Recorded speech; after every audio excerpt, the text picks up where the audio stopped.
Before this lecture, we have discussed conditional sentences in detail, and today we are going to have discussion on active-passive voice.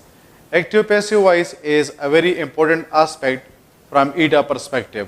आपके पास normally यहाँ पर हर साल 2 से लेकर 4 तक MCQs आते हैं, और अब आपके पास जो MCQs आते हैं वो आपके पास 3 किस्म के होते हैं. एक आपके पास वो होता है कि आपके पास एक्टिव सेंटेंस गिवन होता है and you have to convert that active voice into passive voice. दूसरा आपके पास जो क्वेश्चन आता है, that is a passive sentence is given to you and you have to convert it into active voice. And the third type of question that you get is that those sentences that cannot be converted from active voice into passive voice. तो हम इस पे discussion start करते हैं और हम इसको इंशाल्लाह जो है वो स्टेप बाय स्टेप जो है वो डिटेल में डिस्कस करेंगे. अब हमारे पास फॉर एग्जांपल एक सेंटेंस आ जाए. Sentence is he can play football. Let's suppose we have got this sentence and we have to convert this sentence from active voice into passive voice. तो इस सेंटेंस को कन्वर्ट करने के लिए हमारे पास कुछ रूल्स हैं जिसको हमने क्या करना है, जिसको हमने फॉलो करना है. सबसे पहला जो आपके पास सबसे इंपॉर्टेंट रूल है, that is the rule of identification. अब आपने क्या करना है कि आपने 3 चीजों को आइडेंटिफाई करना है. सब्जेक्ट को आइडेंटिफाई करना है, वर्ब को आइडेंटिफाई करना है और ऑब्जेक्ट को आइडेंटिफाई करना है. Whenever you are converting a sentence from active voice into passive voice, the first thing that you need to do is that you have to identify subject, verb and object in a sentence. इस level पे आप लोग सिर्फ इतना जाने कि अगर आपके पास किसी सेंटेंस में ऑब्जेक्ट मौजूद ना हो, पॉइंट को गौर से सुने. टाइप 3 क्वेश्चन जो आपके पास एक्टिव पैसिव वॉइस में आता है, वो आपके पास वो सेंटेंसेस होते हैं जिसको आप एक्टिव वॉइस से पैसिव वॉइस में चेंज नहीं कर सकते हैं. और वो सेंटेंसेस आपके पास ये सेंटेंसेस हैं कि जिसमें आपके पास ऑब्जेक्ट मौजूद ना हो. अब आप ऑब्जेक्ट को किस तरह आइडेंटिफाई करेंगे कि इस सेंटेंस में हमारे पास ऑब्जेक्ट मौजूद है या नहीं है, तो इस पे हम बाद में डिटेल में डिस्कशन करेंगे. अब हमारे पास ये सेंटेंस है ही कैन प्ले फुटबॉल. तो हमने क्या करना है कि हमने आइडेंटिफाई करना है कि इसमें हमारे पास सब्जेक्ट कौन सा है, इसमें हमारे पास वर्ब कौन सा है और इसमें हमारे पास ऑब्जेक्ट कौन सा है. अब इस सेंटेंस में ही हमारे पास सब्जेक्ट है, कैन प्ले हमारे पास वर्ब है और फुटबॉल हमारे पास क्या है, ये हमारे पास ऑब्जेक्ट है. अब डेफिनेटली आपके जहन में ये क्वेश्चन होगा कि ये सब्जेक्ट क्या होता है, वर्ब क्या होता है और ऑब्जेक्ट क्या होता है. तो हम यहाँ पर इसकी डिफिनीशन को लिखते हैं कि हमारे पास जो सब्जेक्ट होता है इसको हम कहते हैं डूअर ऑफ एक्शन. जो बंदा काम कर रहा है हम उसे कहते हैं सब्जेक्ट. दूसरा हमारे पास है ऑब्जेक्ट. ऑब्जेक्ट हमारे पास होता है receiver of action. Receiver of action का मतलब यह है कि ये काम किस चीज पे हो रहा है. और थर्ड हमारे पास जो एस्पेक्ट है दैट इज वर्ब. और वर्ब का हमारे पास मतलब होता है action part of a sentence. Verb का हमारे पास मतलब होता है action part of a sentence.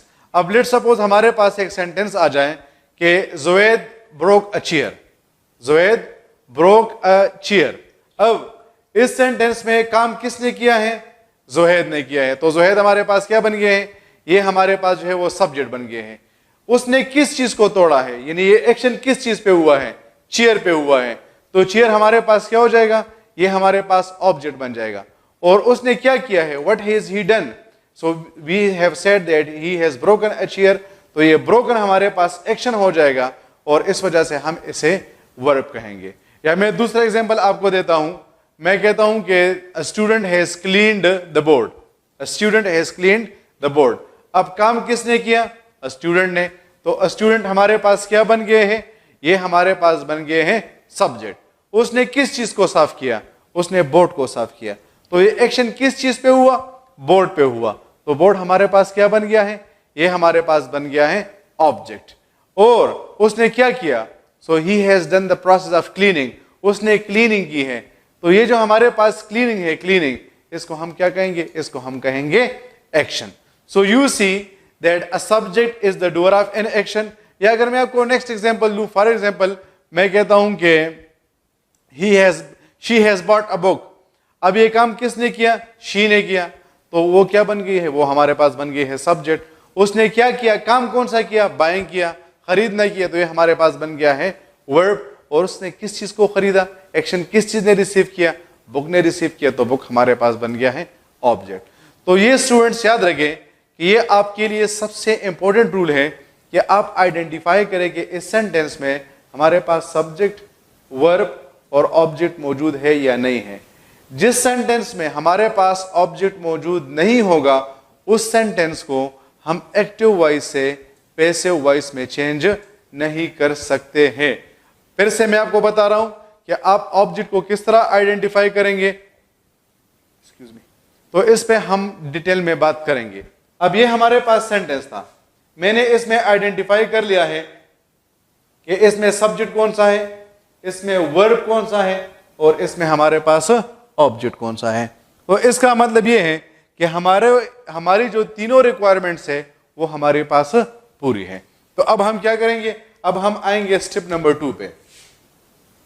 अब स्टेप नंबर 2 में हमारे पास जो सब्जेक्ट है हम इसको लेकर जाएंगे ऑब्जेक्ट की जगह पर। हमारे पास जो सब्जेक्ट है हम इसको लेकर जाएंगे ऑब्जेक्ट की जगह पर। क्या मतलब है इसका? सब्जेक्ट कहां पर है? सेंटेंस के स्टार्ट में। ऑब्जेक्ट कहां पर है? सेंटेंस के एंड में। तो अगर सब्जेक्ट ऑब्जेक्ट की जगह पर आ रहा है तो इसका मतलब यह हुआ कि हमारे पास सेंटेंस का जो स्टार्टिंग वर्ड है वो कहां पर चला जाएगा? वो सेंटेंस के एंड में आ जाएगा। शाबाश। फिर से सुने, अगर हम सब्जेक्ट को लेकर जा रहे हैं ऑब्जेक्ट की जगह पर तो यहां पर हमने ऑलरेडी आइडेंटिफाई कर लिया है कि सब्जेक्ट सेंटेंस के स्टार्ट में आता है और ऑब्जेक्ट सेंटेंस के एंड में आता है। तो इसका मतलब यह हुआ कि वो वर्ड जो कि सेंटेंस के स्टार्ट में है ये चला जाएगा कहां पर? ये चला जाएगा सेंटेंस के एंड में। तो यहां पर हम लगा लेंगे हिम। अब ये ही हिम कैसे बन गया है? तो अभी आप लोग इसके बारे में बिल्कुल जो है वो वरी ना करें, सही है, क्योंकि हम फिर डिस्कस करेंगे कि आप प्रोनाउंस को किस तरह डिस्कस करेंगे। तो ये हमारे पास था स्टेप नंबर 2। अब हम आ जाएंगे स्टेप नंबर 3 में। और स्टेप नंबर 3 में हमने क्या करना है कि हमारे पास जो ऑब्जेक्ट है हम इसको लेकर आएंगे सब्जेक्ट की जगह पर। हमारे पास जो ऑब्जेक्ट है हम इसको लेकर आएंगे सब्जेक्ट की जगह पर। तो ये तो ऑलरेडी हमने डिस्कस कर लिया है कि सब्जेक्ट कहां पर होता है? सेंटेंस के स्टार्ट में होता है। ऑब्जेक्ट कहां पर होता है? सेंटेंस के एंड में होता है। तो अगर सेंटेंस का स्टार्टिंग वर्ड सेंटेंस के एंड में चला गया है तो इसका मतलब क्या हुआ कि सेंटेंस का जो एंडिंग वर्ड है ये वाला, ये कहां पर आ जाएगा? ये सेंटेंस के स्टार्ट में आ जाएगा। शाबाश। तो यहां पर हम क्या लगा लेंगे? यहां पर हम लगा लेंगे फुटबॉल। हमारे पास जो ऑब्जेक्ट होता है वो सेंटेंस के एंड में होता है। हमारे पास जो सब्जेक्ट होता है वो सेंटेंस के स्टार्ट में होता है। सेंटेंस का जो एंडिंग वर्ड होगा वो सेंटेंस के स्टार्ट में आ जाएगा। और इस तरह आप सेंटेंस में सब्जेक्ट और ऑब्जेक्ट के प्लेसेस को इंटरचेंज कर लेंगे। इस रूल को हम कहते हैं interchanging of subject and object. Interchanging of subject and object means कि आपके पास जो सब्जेक्ट है वो ऑब्जेक्ट की जगह पर चला गया और जो ऑब्जेक्ट है वो सब्जेक्ट की जगह पर आ गया। या अगर इसको हम और सिंप्लीफाई कर ले तो जो सेंटेंस का स्टार्टिंग वर्ड है वो सेंटेंस का एंडिंग वर्ड बन जाएगा और जो सेंटेंस का एंडिंग वर्ड है वो सेंटेंस का स्टार्टिंग वर्ड बन जाएगा। शाबाश। अब हम आते हैं रूल नंबर 4 पे। रूल नंबर 4 क्या है? Put buy before the subject. आपने सब्जेक्ट से पहले क्या करना है? सब्जेक्ट से पहले बाय लगाना है। अब सब्जेक्ट कहां पर है? शाबाश। वो तो सेंटेंस के एंड में चला गया था ना, सही है। पहले तो हमारे पास वो सेंटेंस के स्टार्ट में था, लेकिन जब हम इसके प्लेसेस को चेंज कर रहे थे तो हम इसको लेकर गए हैं सेंटेंस के एंड में। तो यहां पर मैं लगा लूंगा बाय। और ये हमारे पास बन जाएगा रूल नंबर 4। अब हम आते हैं रूल 5 की तरफ। रूल 5 ये है कि use third form of the verb. V3 का मतलब होता है third form of the verb. याद रखें, हमारे पास हम मुख्तलिफ टेंसेज में मुख्तलिफ फॉर्म्स ऑफ वर्ब्स को यूज करते हैं। यानी हम इंडेफिनिट टेंस में first form of the verb को यूज करते हैं, कंटिन्यूस टेंस में ING फॉर्म ऑफ वर्ब को यूज करते हैं, परफेक्ट टेंस में third form of the verb को यूज करते हैं, परफेक्ट कंटिन्यूस टेंस में ING फॉर्म ऑफ वर्ब को यूज करते हैं। अभी आप लोग इसके बारे में टेंशन ना ले, सही है, हम इसको टेंसेज में डिटेल में डिस्कस करेंगे कि कौन से टेंस में आपने कौन सा फॉर्म ऑफ वर्ब लगाना है। लेकिन इस लेवल पे आप लोग इतना याद रखें कि आपके पास जो भी टेंस आ जाए, चाहे वो इंडेफिनिट है, चाहे वो कंटिन्यूस है, चाहे वो परफेक्ट है, या चाहे वो परफेक्ट कंटिन्यूस टेंस है, जब आप इसको पैसिव वॉइस में चेंज करेंगे तो फिर आपने सिर्फ और सिर्फ third form of the verb को यूज करना है। तो इसमें हमारे पास आ जाएगा, लेकिन हमारे पास जो थर्ड फॉर्म है दैट इज प्लेड। और इस तरह हमारे पास जो 5 रूल्स हैं वो अप्लाई हो जाएंगे। The last rule that is change of tense. Change of tense. अब टेंस को किस तरह चेंज करेंगे तो इस पे हम बाद में डिटेल्ड क्लास लेंगे, सही है। लेक्चर नंबर 5 आपके पास जो होगा वो हम इसी पे डिस्कशन करेंगे कि किस तरह आप एक्टिव पैसिव वॉइस के रूल को चेंज करेंगे। तो हमारे पास बन जाएगा कैन बी। तो हमारे पास इस सेंटेंस का that he can play football, the passive voice will be football can be played by him. अगर हम इसको रिवाइज करें तो सबसे पहले मैंने आपको यह बताया कि आपके पास 3 किस्म के क्वेश्चंस आते हैं। 3 किस्म के क्वेश्चंस के बाद आपके पास पॉइंट नंबर 1 ये है कि आपने सेंटेंस में आइडेंटिफिकेशन करनी है कि इसमें आपके पास सब्जेक्ट, वर्ब और ऑब्जेक्ट कहां पर है। फिर से सुने, जिस सेंटेंस में ऑब्जेक्ट नहीं होगा उस सेंटेंस को आप चेंज नहीं कर सकते हैं पैसिव वॉइस में। फिर आप सब्जेक्ट को लेकर जाएंगे ऑब्जेक्ट की जगह पर और ऑब्जेक्ट को लेकर आएंगे सब्जेक्ट की जगह पर। फिर नेक्स्ट आपके पास ये होगा कि आप सब्जेक्ट से पहले बाय लगाएंगे। नेक्स्ट आपके पास third form of the verb का यूसेज होगा and last is change of tense. अब थोड़े से एग्जांपल सेंटेंसेस को मैं यहां पर आप लोग के लिए सॉल्व करता हूं ताकि आप लोग की जो अंडरस्टैंडिंग हो वो और भी ज्यादा डेवलप हो सके। फॉर एग्जांपल अगर हमारे पास सेंटेंस आ जाए ही wrote a novel, he wrote a novel. अब सबसे पहले हमने क्या करना है, शाबाश, आइडेंटिफिकेशन। ही सब्जेक्ट है, रोट वर्ब है, अ नॉवल ऑब्जेक्ट है। अब हमारी जो तीनों रिक्वायरमेंट्स है वो क्या है, वो पूरी है। तो अब हम करेंगे इंटरचेंजिंग। तो ही यहां पर आ जाएगा, हिम बन जाएगा, ऑब्जेक्ट यहां पर आ जाएगा। फिर हमने सब्जेक्ट से पहले बाय लगाना है। रोट का हमारे पास थर्ड फॉर्म है रिटन, और सेंटेंस चूंकि पास्ट इंडेफिनिट टेंस में है तो पास्ट इंडेफिनिट टेंस को हम चेंज करेंगे पास्ट कंटिन्यूअस टेंस में। तो हमारे पास आ जाएगा a novel was written by him. इसी तरह अगर मैं नेक्स्ट सेंटेंस लिखूं, she has cleaned her room, she has cleaned her room. अब देखिए सबसे पहले आइडेंटिफिकेशन है, शी सब्जेक्ट है, हैज क्लीन्ड वर्ब है, हर रूम ऑब्जेक्ट है। शी आ जाएगा यहां पर, हर बन जाएगा, हर रूम ऑब्जेक्ट है तो वो सब्जेक्ट की जगह पर सेंटेंस के स्टार्ट में चला जाएगा। यहां पर हम लगा लेंगे बाय। फिर क्लीन का हमारे पास थर्ड फॉर्म है क्लीन। सेंटेंस हमारे पास प्रेजेंट परफेक्ट टेंस में है तो प्रेजेंट परफेक्ट टेंस को हम चेंज करेंगे प्रेजेंट परफेक्ट कंटिन्यूअस टेंस में, और हमारे पास आ जाएगा her room has been cleaned by her. She has cleaned her room, her room has been cleaned by her. Last example sentence में अगर आपके लिए करूं तो मैं कहूंगा कि for example they will win the match, they will win the match. अब दे हमारे पास सब्जेक्ट, विल विन हमारे पास है वर्ब, द मैच हमारे पास है ऑब्जेक्ट। अब करते हैं इंटरचेंजिंग। तो दे क्या बन जाएगा, शाबाश, दे बन जाएगा देम। द मैच चूंकि ऑब्जेक्ट है ये सब्जेक्ट की जगह पर आ जाएगा, ये सेंटेंस के स्टार्ट में आ जाएगा। फिर यहां पर हम लगा लेंगे बाय। विन का हमारे पास जो है वो थर्ड फॉर्म है वोन, और हमारे पास सेंटेंस फ्यूचर टेंस में है, फ्यूचर इंडेफिनिट टेंस को हम चेंज करेंगे फ्यूचर कंटिन्यूस में, तो हमारे पास आ जाएगा the match will be won by them. और इस तरह आपके जो सेंटेंसेस है वो चेंज हो जाएंगे।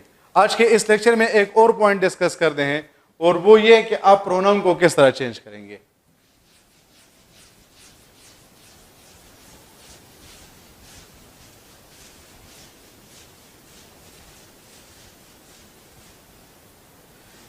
हमारे पास प्रोनाउन में हम एक्टिव पैसिव वॉइस में हम डिस्कस करते हैं चेंज ऑफ प्रोनाउन। हमारे पास प्रोनाउन के, अगर मैं यहां पर एक सेंटेंस लिखूं, I called him, I called him, काम किसने किया? मैंने किया, आई ने किया, तो आई क्या बन गया है? आई बन गया है सब्जेक्ट। हिम हमारे पास ये काम किसको हुआ? लाइक कॉलिंग मैंने किसको की है? एक्शन किसने रिसीव किया? हिम ने रिसीव किया, तो हिम क्या बन गया है? तो हिम हमारे पास बन गया है ऑब्जेक्ट। यानी आई हमारे पास बन गया है सब्जेक्ट और हिम हमारे पास बन गया है ऑब्जेक्ट। इसका मतलब ये हुआ कि हमारे पास हमारे पास प्रोनाउन के बेसिकली टू टाइप्स होते हैं। एक को हम कहते हैं सब्जेक्ट प्रोनाउन और दूसरे को हम कहते हैं object pronoun.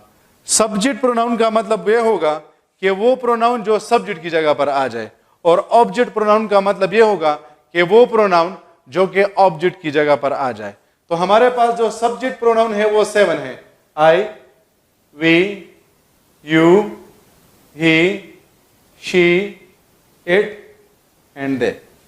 I, we, you, he, she, it and they. और हमारे पास जो ऑब्जेक्ट प्रोनाउन है वो हमारे पास है me, us, you, him, her, it and them. ये 7 हमारे पास ऑब्जेक्ट प्रोनाउन है। यानी अगर मैं इसको आपके लिए और भी ज्यादा आसान करूं तो सिंपल मतलब ये है कि अगर आपने प्रोनाउन को सेंटेंस के स्टार्ट में यूज करना है तो वो सब्जेक्ट प्रोनाउन होगा, और अगर आपने प्रोनाउन को सेंटेंस के एंड में यूज करना है तो वो आपके पास बन जाएगा ऑब्जेक्ट प्रोनाउन। क्या मतलब है इसका? थोड़े से एग्जांपल्स को सॉल्व करते हैं। देखिए, आई हमारे पास क्या है? सब्जेक्ट है। सब्जेक्ट है कि नहीं है? शाबाश। अब रूल के मुताबिक सब्जेक्ट कहां पर चला जाएगा? सब्जेक्ट यहां पर आ जाएगा। तो इसका मतलब यह है कि आई जो कि पहले सेंटेंस के स्टार्ट में था कहां पर चला जाएगा? सेंटेंस के एंड में। शाबाश। तो अगर आप आई को सेंटेंस के एंड में लेकर जाएंगे तो फिर आई क्या बन जाएगा? आपके पास आई बन जाएगा मी। आई क्या बन जाएगा? आई आपके पास बन जाएगा मी। तो आप यहां पर लगा लें मी। इसी तरह हिम आपके पास ऑब्जेक्ट है। ऑब्जेक्ट कहां पर चला जाएगा? शाबाश। सब्जेक्ट की जगह पर। सब्जेक्ट कहां पर होता है? सेंटेंस के स्टार्ट में। तो इसका मतलब क्या है कि हिम क्या बन जाएगा? हिम आपके पास बन जाएगा ही। तो आप यहां पर लगा दें ही। फिर यहां पर आप लगा लेंगे बाय। कॉल्ड आपके पास थर्ड है, तो आपके पास आ जाएगा he was called by me. दूसरा सेंटेंस देखिए, we stopped them. We stopped them. सबसे पहले क्या करेंगे? शाबाश, आइडेंटिफिकेशन करेंगे। तो वी क्या है? सब्जेक्ट है। स्टॉप क्या है? वर्ब है। देम क्या है? ऑब्जेक्ट है। अब सब्जेक्ट कहां पर चला जाएगा? ऑब्जेक्ट की जगह पर। तो मतलब क्या है कि सेंटेंस के एंड में चला गया है। तो वी क्या बन जाएगा? वी बन जाएगा अस। तो हम यहां पर लगा लेंगे अस। देम हमारे पास ऑब्जेक्ट है। देम कहां पर चला जाएगा? सब्जेक्ट की जगह पर। यानी मतलब ये कि सेंटेंस के स्टार्ट में आ जाएगा। तो यहां पर हम क्या कर लेंगे? देम को चेंज कर लेंगे दे में। तो यहां पर मैं लगा लूंगा दे। यहां पर हमारे पास आ जाएगा बाय। स्टॉप का हमारे पास जो थर्ड फॉर्म है स्टॉप्ड है, और यहां पर हमारे पास आ जाएगा वर्ड। वर्ड कैसे आया है फिर से बता रहा हूं कि ये टेंस पे डिस्कशन हम करेंगे, सही है। अब जरा इधर देखिए स्टूडेंट्स, अगर इसका मतलब ये है कि अगर आपके पास आई आया है तो आई बन जाएगा मी, और अगर मी आया है तो मी क्या बन जाएगा? मी बन जाएगा आई। अगर वी आया है तो वी क्या बन जाएगा? अस। और अगर अस आया है तो ये बन जाएगा वी। अगर यू आया है तो यू आपके पास ऐसा प्रोनाउन है जो कि दोनों फॉर्म्स में सेम रहता है। यानी अगर आप इसको सेंटेंस के स्टार्ट में लगाते हैं या सेंटेंस के एंड में लगाते हैं, दोनों जगहों पर इसका यूसेज एक जैसा होगा। फिर ही बन जाएगा हिम और हिम बन जाएगा ही बन जाएगा हिम और हिम बन जाएगा ही, शी बन जाएगा हर और हर बन जाएगा शी। इट बिल्कुल यू की तरह है। ये अगर आप इसको सब्जेक्ट की जगह पर लगाएंगे या आप इसको ऑब्जेक्ट की जगह पर लगाएंगे, दोनों प्लेसेस पर इसकी जो यूसेज होगी वो सेम होगी। और जो आपके पास दे है वो बन जाएगा दिम, और जो आपके पास दिम है वो आपके पास बन जाएगा दे। और इस तरह आप क्या करेंगे, आप प्रोनाउंस को चेंज करेंगे। तो आज के इस first lecture about active passive voice में हमने डिस्कस कर लिए हैं बेसिक रूल्स को। हम इसको step by step wise discuss करेंगे, सही है। इस पे हम कम से कम 5-6 क्लासेस और लेंगे, तो आप लोगों ने बिल्कुल भी वरी नहीं करना है। You will have to wait for some time and then every issue will be resolved. Now I am going to give you some sentences, solve it at your home and then check whether you have correctly understood the lecture or not. Sentence number 1. She has captured, C-A-P-T-U-R-E-D, captured a picture. She has captured a picture. C-A-P-T-U-R-E-D, captured a picture. P-I-C-T-U-R-E. Sentence number 2.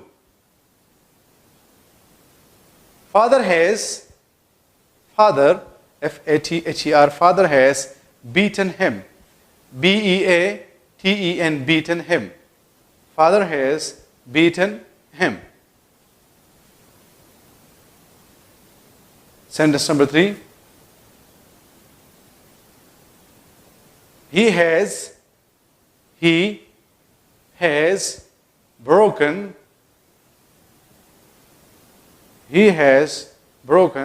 a chair. He has broken a chair.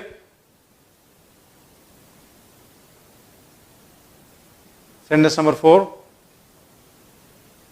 You have knocked. K-N-O-C-K-E-D, knocked. You have knocked the door. You have knocked the door. D-O-O-R, door. Sentence number next. We will complete it. We will complete it.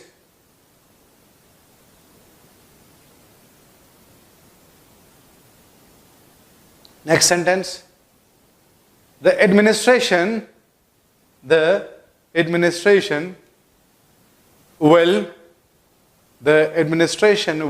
solve, S-O-L-V-E, solve the problem. The administration will solve the problem.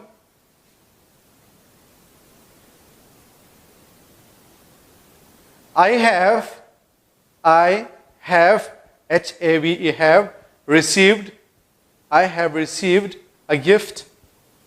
I have received a gift. And last sentence for today is Ibrahim has locked his room. Ibrahim has locked, L-O-C-K-E-D, locked his room. तो dear students, ये sentences करें।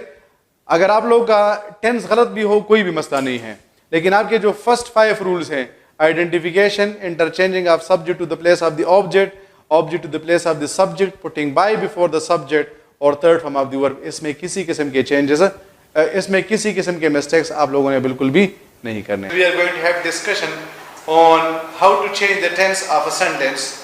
हमने 6 rules को discuss किया था। The first rule was identification, and we said that when you are identifying, you have to identify subject, verb and object in a sentence. Then you have to convert subject into object, and then object is changed into the place of the subject. By is put before the subject, and third form of the verb is used. The last change that we have to do is the change of tense. अब हम tense को किस तरह change करेंगे, तो उसके लिए यहाँ पर हमारे पास ये टेबल मौजूद है। अगर आप यहाँ पर देखते हैं तो यहाँ पर मैंने लिखा हुआ है टेंस मार्कर्स। स्टूडेंट्स, हम जब भी किसी सेंटेंस का टेंस चेंज करते हैं तो सबसे पहले ये जरूरी है कि हमें ये पता हो कि ये सेंटेंस हमारे पास कौन से टेंस में है। अब मार्कर्स का यहां पर मतलब है आइडेंटिफिकेशन। मार्कर्स का यहां पर मतलब क्या है? मार्कर्स का यहां पर मतलब है आइडेंटिफिकेशन। यानी अगर हमने किसी सेंटेंस का टेंस आइडेंटिफाई करना है तो हम इस टेबल का हेल्प लेंगे। फॉर एग्जाम्पल, हमारे पास सेंटेंस है ही इज कमिंग। अब मुझे किस तरह पता चलेगा कि ये सेंटेंस हमारे पास कौन से टेंस में है? तो यहां पर मैंने एक ऐसा वर्ड देखना है जो कि इस टेबल में भी मौजूद हो।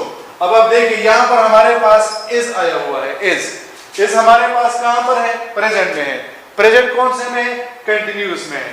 तो इसका मतलब ये हुआ कि ये सेंटेंस हमारे पास प्रेजेंट कंटिन्यूअस टेंस में है। इस तरह अगर मैं लिखूं कि they had done it, they had done it. अब यहां पर हमने क्या करना है? हमने एक ऐसा वर्ड देखना है जो कि यहां पर इस टेबल में भी हमारे पास मौजूद हो। तो यहां पर हमारे पास आया है हेड। हेड कहां पर है? पास्ट में है। पास्ट कौन से में? परफेक्ट में है। तो इसका मतलब ये हुआ कि ये सेंटेंस हमारे पास पास्ट परफेक्ट टेंस में है। इस तरह अगर हमारे पास सेंटेंस आ जाए कि I shall have been reading, I shall have been reading. अब यहां पर हमने फिर से क्या करना है कि हमने एक ऐसा वर्ड या ग्रुप ऑफ वर्ड्स देखना है जो कि यहां पर भी मौजूद हो। तो इसके जरिए से हमें इस सेंटेंस के टेंस के बारे में पता चल जाएगा। अब यहां पर हमारे पास आया है शैल हैव बीन, यहां पर भी हमारे पास आया है शैल हैव बीन। तो इसका मतलब ये हुआ कि ये सेंटेंस हमारे पास फ्यूचर परफेक्ट कंटिन्यूअस टेंस में है। स्टूडेंट्स याद रखें, इस टेबल पे कमांड हासिल करना आप लोगों के लिए बहुत ज्यादा जरूरी है, क्योंकि इसी टेबल को हम एक्टिव पैसिव वॉइस में भी डिस्कस कर रहे हैं, इसी टेबल को हम डायरेक्ट इनडायरेक्ट में भी डिस्कस करेंगे, और इसी टेबल के जरिए से हम जब टेंसेस पे डिस्कशन करेंगे तो वहां पर रूल्स एंड रेगुलेशन में पे हम बात करेंगे। लेकिन स्टूडेंट्स, हमने ये कहा कि जब हम किसी सेंटेंस के टेंस को आइडेंटिफाई करते हैं तो इस टेबल का हम हेल्प लेते हैं। लेकिन अगर हमारे पास लेट्स सपोज सेंटेंस आ जाए दे प्ले, दे प्ले, या मैं कहता हूं कि शी रोड, दे प्ले, या मैं कहता हूं कि शी रोड। अब अगर हम इन दोनों सेंटेंसेस को देखते हैं तो यहां पर हमारे पास ऐसा कोई भी वर्ड नहीं है जो कि इस टेबल में मौजूद हो। तो फिर ये सेंटेंसेस कौन से टेंस में है?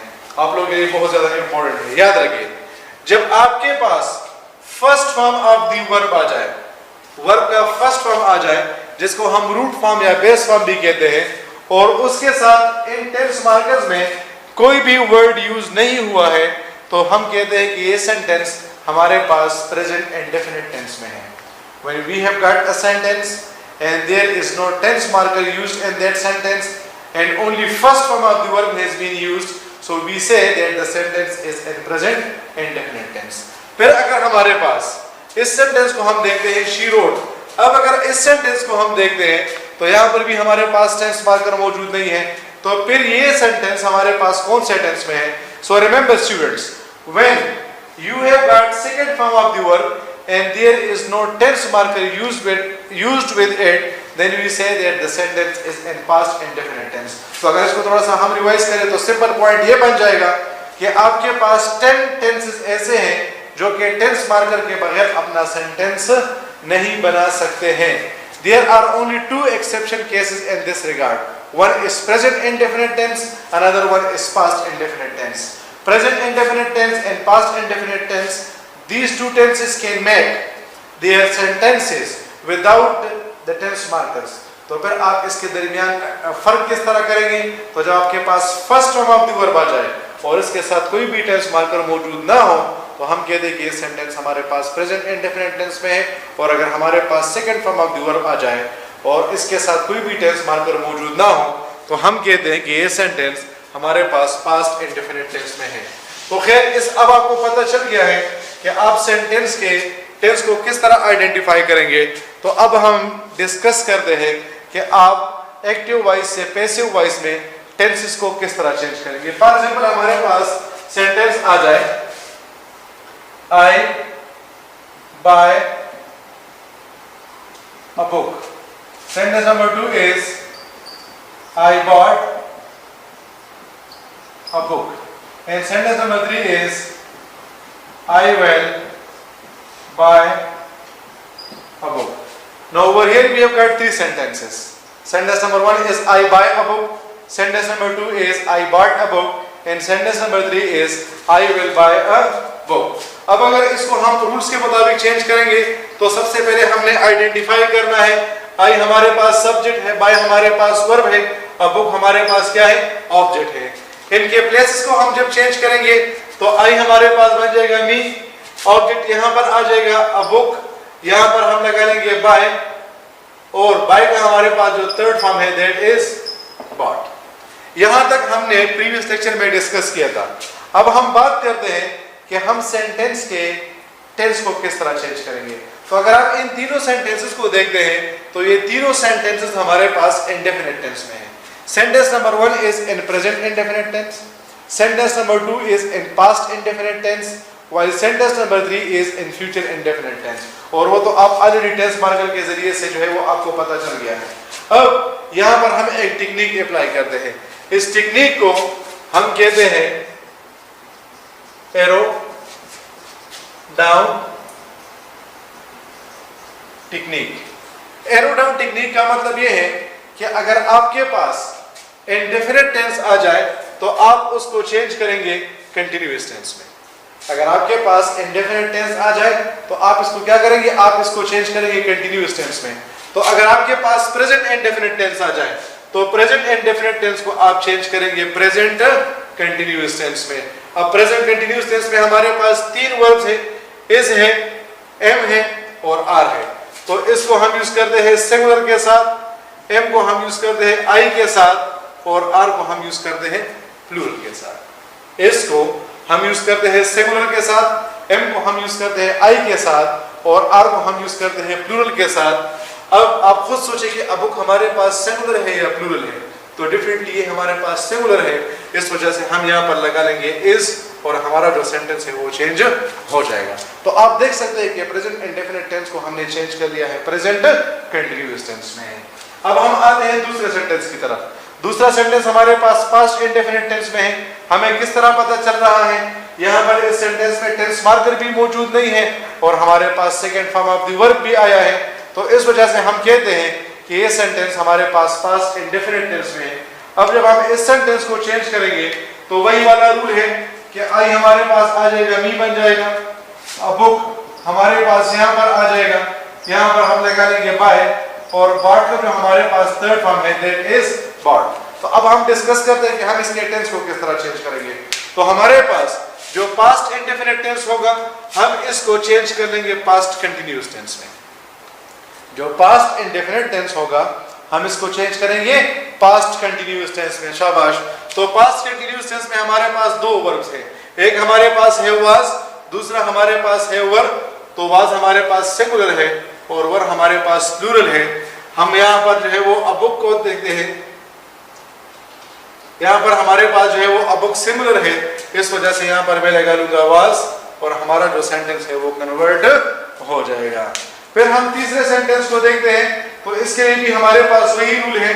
यहाँ पर मैं लगा लूंगा मी, यहाँ पर मैं लगा लूंगा अ बुक, यहाँ पर मैं लगा लूंगा बाय और यहाँ पर मैं लगा लूंगा बॉट। अब सेंटेंस हमारे पास कौन से टेंस में है, फ्यूचर इंडेफिनिट टेंस में है। कैसे पता चल रहा है, ये देखिए क्या आया है, वेल। वेल किस चीज की निशानी है, फ्यूचर इंडेफिनिट टेंस की निशानी है। तो जब हमारे पास फ्यूचर इंडेफिनिट टेंस आ जाएगा तो फ्यूचर इंडेफिनिट टेंस को हम चेंज करेंगे फ्यूचर कंटिन्यूअस टेंस में। फ्यूचर इंडेफिनिट टेंस को हम चेंज करेंगे फ्यूचर कंटिन्यूअस टेंस में। अब ये जो रूल हमारे पास है कि आई और बी के साथ हम शल लगाते हैं और बाकी सब के साथ हम वेल लगाते हैं, तो आजकल ये रूल तकरीबन खत्म हो चुका है।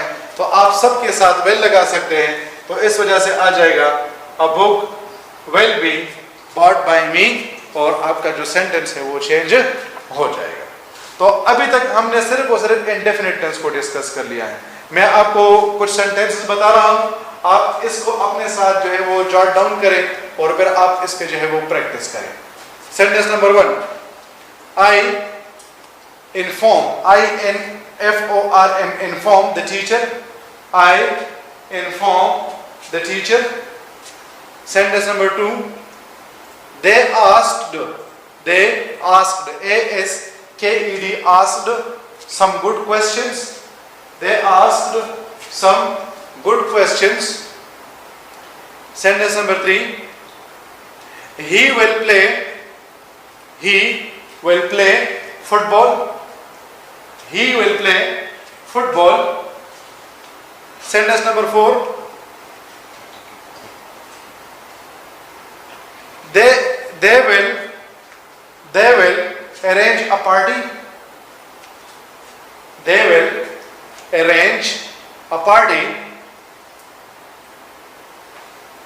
Sentence number 4, sentence number 5, sorry, Ibrahim broke, BROKE, broke his mobile phone, Ibrahim broke his mobile phone। And last sentence again, the teacher delivers, DELIVERS, delivers a lecture, the teacher delivers a lecture। ये आप लोग के पास जो है वो 6 आप लोग के लिए जो है वो प्रैक्टिस सेंटेंसेस बन गए हैं, आप इसको जो है वो सॉल्व करें। अब ये तो हमारे पास था इंडेफिनिट टेंस। अब यहां पर मैं नेक्स्ट जो है वो 3 सेंटेंसेस लिख रहा हूं। सेंटेंस नंबर 1 हमारे पास है, I have played cricket. Sentence number 2, I have played cricket. And sentence number 3, I will have played cricket. अब हमारे पास 3 नए सेंटेंसेस हैं, and these 3 sentences are in perfect tense. आप देखिए सेंटेंस नंबर 1 हमारे पास प्रेजेंट परफेक्ट में है क्योंकि हैव आया है। Sentence number 2 is in past perfect क्योंकि हैड आया हुआ है। And sentence number 3 is in future perfect क्योंकि हमारे पास जो है वो विल हैव आया है। तो जिस तरह हमने इससे पहले एरो डाउन के टेक्निक को अप्लाई किया था, तो यहाँ पर भी हम क्या करते हैं, एरो डाउन के टेक्निक को अप्लाई करते हैं, और हमारे पास जो परफेक्ट टेंस होगा हम इसको चेंज कर लेंगे परफेक्ट कंटिन्यूअस टेंस में। हमारे पास जो परफेक्ट टेंस होगा हम इसको चेंज कर लेंगे परफेक्ट कंटिन्यूअस टेंस में। तो पहले हमारे पास जो जनरल चेंजेस हैं, अगर हम इसको करते हैं तो यहाँ पर हमारे पास जो है वो आई बन जाएगा मी, यहाँ पर हमारे पास आ जाएगा क्रिकेट, यहाँ पर हमारे पास आ जाएगा बाय, और यहाँ पर हमारे पास आ जाएगा प्लेड। अब सेंटेंस हमारे पास प्रेजेंट परफेक्ट टेंस में है, तो रूल के मुताबिक प्रेजेंट परफेक्ट टेंस को हम चेंज करेंगे प्रेजेंट परफेक्ट कंटिन्यूअस टेंस में। According to the rule we have to change present perfect tense and to present perfect continuous tense. In present perfect continuous tense we have got 2 verbs. One is has been and another one is have been. Has been is used with singular while have been is used with plural. So remember all the sports are what they are considered singular. आप लोग के लिए जो है वो noun के point of view से ये बहुत इंपॉर्टेंट पॉइंट है। जितने भी आपके पास स्पोर्ट्स है, स्पोर्ट्स जितने भी आपके पास सब्जेक्ट्स के हैं, और जितने भी आपके पास सीजन है, सीजन्स, डेज के जो आपके पास नेम्स आते हैं और आपके पास जो मंथ्स के नेम आते हैं, मंथ्स, आप हमेशा इसको सिंगुलर कंसीडर करेंगे। आपने इसके साथ सिंगुलर फॉर्म ऑफ वर्ब लगाना है। इस वजह से यहाँ पर हम क्या लगा लेंगे, यहाँ पर हम लगा लेंगे हैज बीन, और इस तरह आपका सेंटेंस जो है वो चेंज हो जाएगा। तो आप देख सकते हैं कि प्रेजेंट परफेक्ट टेंस को हमने चेंज कर लिया है प्रेजेंट परफेक्ट कंटीन्यूअस टेंस में। फिर नेक्स्ट सेंटेंस हमारे पास है आई हैव प्लेड क्रिकेट। अब वही वाले चेंजेस मैं इसमें कर लूंगा। यहाँ पर मी बन गया है, यहाँ पर आ गया है क्रिकेट, यहाँ पर मैं लगा लूंगा बाय, और यहाँ पर मैं लगा लूंगा प्लेड। अब सेंटेंस कौन सेंटेंस में है, पास्ट परफेक्ट टेंस में है। आपको किस तरह पता चला? हाँ शाबाश, यहाँ पर हेड आया है और हमने कहा था कि जब हेड किसी सेंटेंस में आ जाए तो हम इसको पास्ट परफेक्ट टेंस कंसिडर करेंगे। तो पास्ट परफेक्ट टेंस को रूल के मुताबिक हम चेंज कर लेंगे पास्ट परफेक्ट कंटिन्यूअस टेंस में। पास्ट परफेक्ट टेंस को हम चेंज कर लेंगे पास्ट परफेक्ट कंटिन्यूअस टेंस में। तो यहां पर मैं क्या कर लूंगा, यहां पर मैं लगा लूंगा हैड बीन और इस तरह हमारे पास जो पास्ट परफेक्ट का सेंटेंस होगा वो भी चेंज हो जाएगा। फिर नेक्स्ट सेंटेंस को देखिए, वही वाले रूल में अप्लाई करता हूं। यहां पर मैंने लगा लिया है मी, यहां पर मैंने लगा लिया है क्रिकेट, यहां पर मैंने लगा लिया है बाय, यहां पर जो मैंने लगा लिया है third form of the verb. अब देखिए स्टूडेंट्स, ये सेंटेंस कौन से टेंस में है जी? कौन से? शाबाश, फ्यूचर परफेक्ट टेंस में। किस तरह पता चल रहा है? ये देखिए, वेल हैव और शैल हैव किस चीज की निशानी है? ये निशानी है फ्यूचर परफेक्ट टेंस की। तो जब आपके पास फ्यूचर परफेक्ट टेंस आ जाएगा तो आप इसको कौन से टेंस में चेंज करेंगे? शाबाश, आप इसको चेंज कर लेंगे फ्यूचर परफेक्ट कंटिन्यूअस टेंस में।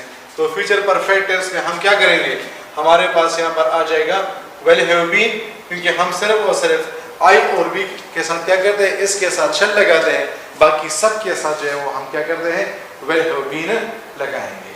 तो इस तरह आपने जो है वो परफेक्ट जो आपके पास टेंस है उसके सेंटेंसेस को भी चेंज कर लिया है। अब जरा जल्दी जल्दी से अपने साथ एग्जांपल्स लिखिए और इस पे फिर जो है वो प्रैक्टिस करें। Sentence number 1, she has invited some guests. She has invited some guests. Sentence number 2, they had written the main points. They had written the main points. Sentence number 3, I shall have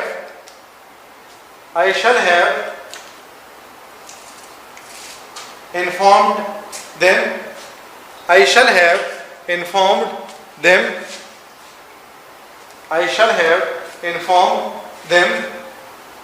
Sentence number 4 लिखिए, they will have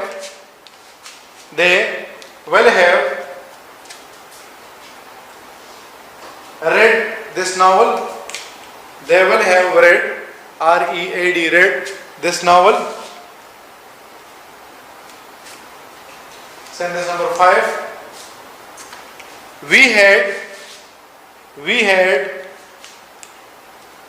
sent, S-E-N-T, sent many gifts. We had sent, S-E-N-T, sent many gifts, G-I-F-T-S, gifts. And last sentence again, he has cleaned, C-L-E-A-N-E-D, cleaned the board. He has cleaned the board. तो इन 6 examples को भी जो है वो आप हल करें ताकि आपकी किसी किस्म की कंफ्यूजन इसमें ना आए। अच्छा जी, अब हमने डिस्कस कर लिया कि इंडेफिनिट टेंस को हम चेंज कर लेंगे कंटिन्यूअस टेंस में और परफेक्ट टेंस को हम चेंज कर लेंगे परफेक्ट कंटिन्यूअस टेंस में। लेकिन यहाँ पर तो अब हमारे पास मसला है, और मसला क्या है भाई? मसला ये कि ये सेंटेंसेस ऑलरेडी हमारे पास कंटिन्यूअस टेंस में है। Sentence number 1 present continuous tense में है, sentence number 2 past continuous tense में है और सेंटेंस नंबर 3 जो है वो फ्यूचर कंटिन्यूअस टेंस में है। तो अब हम इसको किस तरह चेंज करेंगे? तो पहले तो हमारे पास जो जनरल रूल है उसको हम क्या कर लेंगे, उसको अप्लाई कर लेंगे। ही बन जाएगा हिम, यहाँ पर आ जाएगा अ बुक, यहाँ पर हम लगा लेंगे बाय, और राइटिंग का हमारे पास जो थर्ड फॉर्म है दैट इज रिटन। अब अगर हमारे पास कोई सेंटेंस प्रेजेंट कंटिन्यूअस टेंस में आया हो तो हम इसके टेंस को चेंज नहीं करेंगे। फिर से सुने, हम इसके टेंस को चेंज नहीं करेंगे बल्कि हम इसके साथ सिर्फ और सिर्फ क्या कर लेंगे, बीइंग, B-E-I-N-G का इजाफा कर लेंगे। B-E-I-N-G। आपके पास एक MCQ इस तरह भी आएगा जिसमें लिखा होगा बीइंग, B-E-E-N। तो याद रखें, हम E-E-N वाले बीइंग की बात नहीं कर रहे बल्कि I-N-G वाले बीइंग की बात कर रहे हैं। तो जिस तरह हमने कहा था कि सिंगुलर के साथ इस आएगा तो आप इसके साथ जो है वो बीइंग लगा लें और इस तरह आपका सेंटेंस जो है वो चेंज हो जाएगा। तो जब आपके पास सेंटेंस प्रेजेंट कंटिन्यूअस टेंस में होगा, you need not to change the tense of that sentence, rather you have to make an addition of only one word and that is being, और इस तरह आपका सेंटेंस चेंज हो जाएगा। फिर next sentence हमारे पास देखिए, ये हमारे पास क्या है, ये हमारे पास पास्ट कंटिन्यूअस टेंस में किस तरह पता चल रहा है, वाज आया है। तो जब वाज आ जाए, ये सेंटेंस कौन से टेंस में होगा, ये सेंटेंस हमारे पास होगा पास्ट कंटिन्यूअस टेंस में। तो जनरल रूल को अगर अप्लाई कर लें तो ही बन जाएगा हिम, और यहां पर हम लगा लेंगे अ बुक, यहां पर हम लगा लेंगे बाय, राइट का हमारे पास थर्ड फॉर्म है रिटन।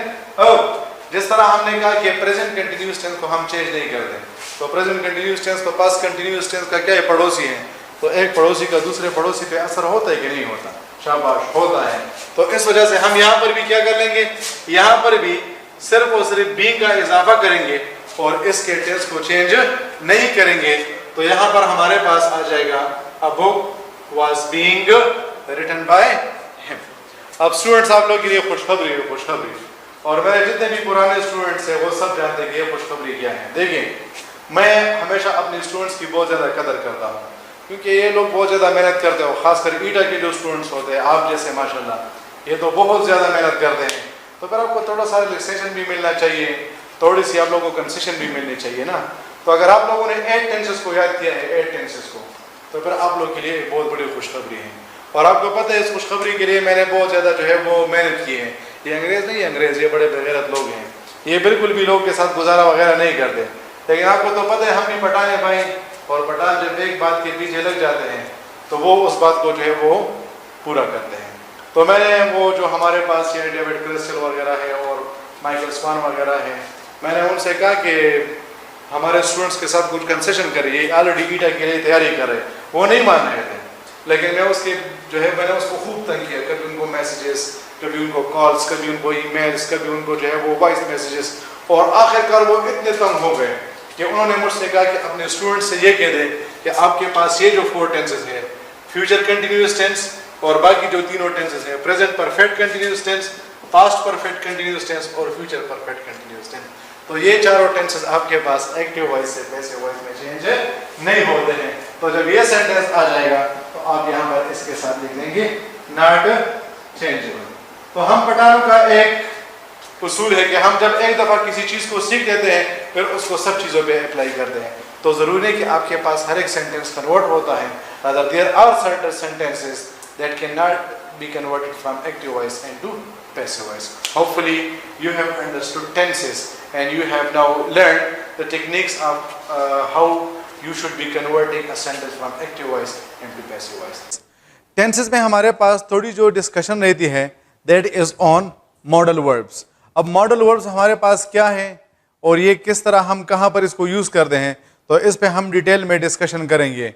यानी फॉर एग्जांपल शुड को हम कहाँ पर यूज़ करते हैं, या वुड को हम कहाँ पर यूज़ करते हैं, या और टू को हम कहाँ पर यूज़ करते हैं, इस पे हम बाद में डिटेल में डिस्कशन करेंगे। अभी हम सिर्फ और सिर्फ मॉडल वर्ब्स को इस एस्पेक्ट से डिस्कस कर रहे हैं कि अगर हमारे पास एक्टिव सेंटेंस में मॉडल वर्ब गिवन हो, so how we will be converting that modal verb into passive voice. For example हमारे पास सेंटेंस आ जाए कि I can read novels, I can read novels.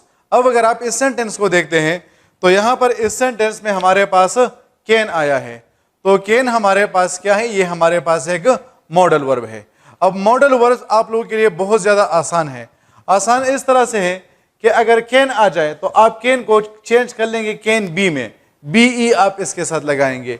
इस तरह मे के साथ मे बी, माइट को might be, could be, should be, would be, ought to be, और मस्ट को आप चेंज कर लेंगे मस्ट बी में।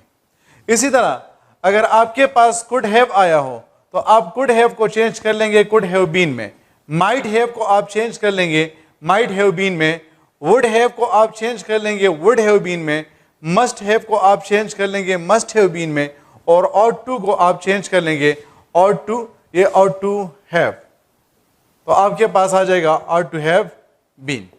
अब दो पॉइंट्स में आपको यहां पर समझाना चाहूंगा। सबसे पहला पॉइंट तो आप लोगों के पास ये है कि आप एक्टिव पैसिव वॉइस के लिए जो मॉडल वर्ब के रूल हैं आप उसको डायरेक्ट इनडायरेक्ट के साथ मिक्स कर लेते हैं, आप उसके साथ उसको कंफ्यूज कर लेते हैं। यानी अगर हमारे पास कैन आ जाए और ये कैन हमारे पास डायरेक्ट इनडायरेक्ट में आ जाए तो कैन को हम चेंज कर लेंगे कुड में, लेकिन अगर यही कैन हमारे पास एक्टिव पैसिव वॉइस में आ जाए तो फिर हम कैन को चेंज कर लेंगे कैन बी में। इस तरह अगर हमारे पास में आ जाए में और ये डायरेक्ट इनडायरेक्ट हो तो में हमारे पास बन जाएगा माइट, लेकिन एक्टिव पैसिव वॉइस में हमारे पास बन जाता है मे बी में। इसी तरह अगर हमारे पास माइट आया हो तो अगर ये हमारे पास डायरेक्ट इनडायरेक्ट में है तो माइट को हम रिटेन करते हैं, यानी माइट हमारे पास माइट ही रह जाएगा और इसमें हम चेंजेस नहीं करेंगे। लेकिन अगर यही माइट हमारे पास एक्टिव पैसिव वॉइस में आ जाए तो फिर हम इसको चेंज कर लेंगे माइट बी में। तो जब हम डायरेक्ट इनडायरेक्ट में मॉडल वर्ब्स को डिस्कस करेंगे तो फिर और अब आप लोग का और भी जो कंसेप्ट है वो क्लियर हो जाएगा। लेकिन इस लेवल पे आप लोगों ने जहन में सिर्फ ये चीज़ रखनी है कि आपके पास एक्टिव पैसिव वॉइस और डायरेक्ट इनडायरेक्ट नरेशन में मॉडल वर्ब्स के डिफरेंट रूल्स हैं। एक्टिव पैसिव वॉइस में हम एक रूल को अप्लाई करते हैं, जबकि डायरेक्ट इनडायरेक्ट में हम इसके लिए दूसरा रूल अप्लाई करते हैं। तो ये तो आपके पास बन गया है पॉइंट नंबर 1। पॉइंट नंबर 2 जो आप लोग के लिए जर्नल है और ये आप लोग के पास ईटा में जो है वो क्वेश्चन आ सकता है, और वो ये है कि जब भी आपके पास मॉडल वर्ब आ जाए, ये वाला लिस्ट, इसको मैं लिस्ट नंबर 1 देता हूं आप लोग के आसानी के लिए। तो जब आपके पास can, may, might, could, should, would, ought to और मस्ट आ जाए, आप हमेशा इसके बाद वर्ब का फर्स्ट फॉर्म यूज करेंगे। फिर से सुने, अगर ये लिस्ट नंबर 1 आ जाए तो आप हमेशा इसके बाद वर्ब का फर्स्ट फॉर्म यूज करेंगे, और अगर आप इसके साथ एस या ई एस वगैरह यूज करेंगे तो आपका जो आंसर होगा वो गलत कंसिडर होगा। यानी फॉर एग्जांपल अगर यहां पर मैं सेंटेंस लिखूं कि शी में कम्स, शी में कम्स, तो हमारे ये जो सेंटेंस होगा ये गलत कंसिडर होगा। अगर मैं लिखूं कि शी माइट प्लेड, तो मेरा जो सेंटेंस होगा ये फिर भी क्या होगा, फिर भी गलत कंसिडर होगा। अगर मैं यहां पर लिखूं कि ही मस्ट राइटिंग, तो ये जो सेंटेंस होगा ये भी गलत कंसिडर होगा। क्यों? क्योंकि यहां पर हमने मस्ट के बाद ing फॉर्म ऑफ वर्ब लगा लिया है। ये सेंटेंस इस वजह से गलत है क्योंकि यहां पर हमने माइट के बाद second form of the verb को यूज किया है, और यहां पर यह सेंटेंस हमारे पास इस वजह से गलत है क्योंकि हमने वर्ब के साथ एस या ई एस की एडिशन कर ली है। तो सिंपल अल्फाज में सुने कि जब आपके पास can, may, might, should, would, could, must वगैरह आ जाए तो आप हमेशा इसके बाद वर्ब का फर्स्ट फॉर्म यूज करेंगे और आप उसके साथ S, E S, D, E D या आई एन जी वगैरह का इजाफा नहीं करेंगे। और अगर आपके पास ये लिस्ट नंबर 2 आ जाए, यहां पर मैं इसके ऊपर 2 लिख देता हूं ताकि आप लोगों के लिए आसान हो, या लिस्ट नंबर 3 आ जाए या लिस्ट नंबर 4 आ जाए, यानी 2, 3 और 4, तो इनके लिए आप हमेशा क्या करेंगे, आप हमेशा इसके बाद वर्ब का थर्ड फॉर्म यूज करेंगे। अगर लिस्ट नंबर 2 आ जाए, लिस्ट नंबर 3 आ जाए या लिस्ट नंबर 4 आ जाए तो आप हमेशा इसके बाद third form of the verb को यूज करेंगे। तो अगर यहां पर मैं लिखूं कि शी कैन बी क्लीनिंग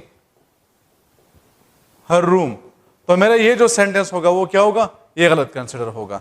इस तरह अगर मैं लिखूं कि ही कुड हैव इन्फॉर्म्स अस, तो फिर भी हमारा जो सेंटेंस होगा ये गलत कंसिडर होगा। अगर यहां पर मैं लिखूं कि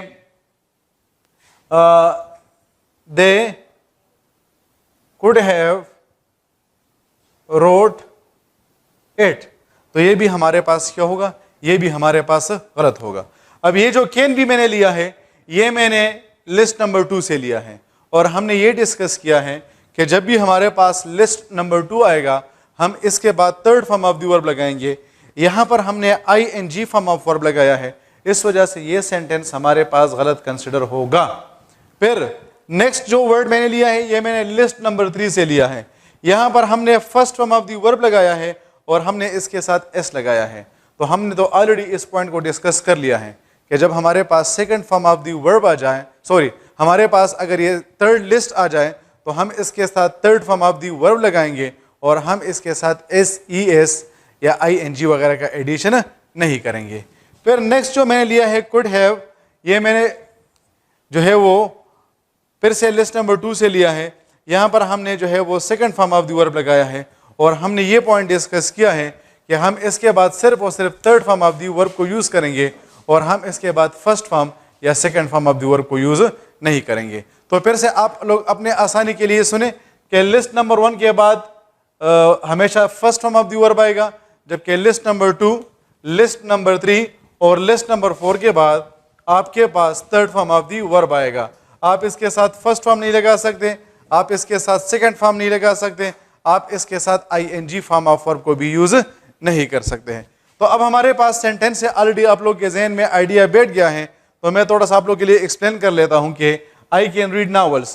तो आई यहां पर आ जाएगा, मी बन जाएगा, यहां पर हम लगा लेंगे नॉवेल्स, यहां पर हम लगा लेंगे बाय, रीड का हमारे पास थर्ड फॉर्म है रेड। अब देखिए क्या आया है, कैन, तो कैन क्या बन जाएगा, शाबाश, कैन हमारे पास बन जाएगा कैन बी। तो हमारे पास आ जाएगा novels can be read by me, और इस तरह हमारा सेंटेंस कन्वर्ट हो जाएगा। अगर मैं थोड़ा सा इस प्लेस को क्लीन कर लेता हूं ताकि मैं यहां पर एग्जांपल्स लिख सकूं।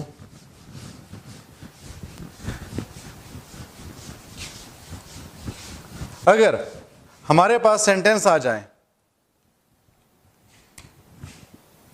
he might play cricket, तो हमारे पास यहां पर आ जाएगा क्रिकेट, यहां पर आ जाएगा him, यहां पर आ जाएगा बाय, और प्ले का हमारे पास थर्ड फॉर्म है प्लेड। तो हमारे पास जो माइट आया है हम इसको चेंज कर लेंगे, शाबाश, माइट बी में, तो हमारे पास आ जाएगा cricket might be played by him. फिर नेक्स्ट सेंटेंस अगर मैं लिखूं कि she must have served the guests, she must have served the guests, तो यहां पर हमारे पास जो है वो आ जाएगा द गेस्ट्स, यहां पर हम लगा लेंगे हर, यहां पर हम लगा लेंगे बाय, और सर्व का हमारे पास थर्ड फॉर्म भी है सर्व। तो अगर हमारे पास मस्ट हैव आए तो हमने इस पॉइंट को ऑलरेडी डिस्कस किया है कि मस्ट हैव को हम चेंज कर लेंगे मस्ट हैव बीन में।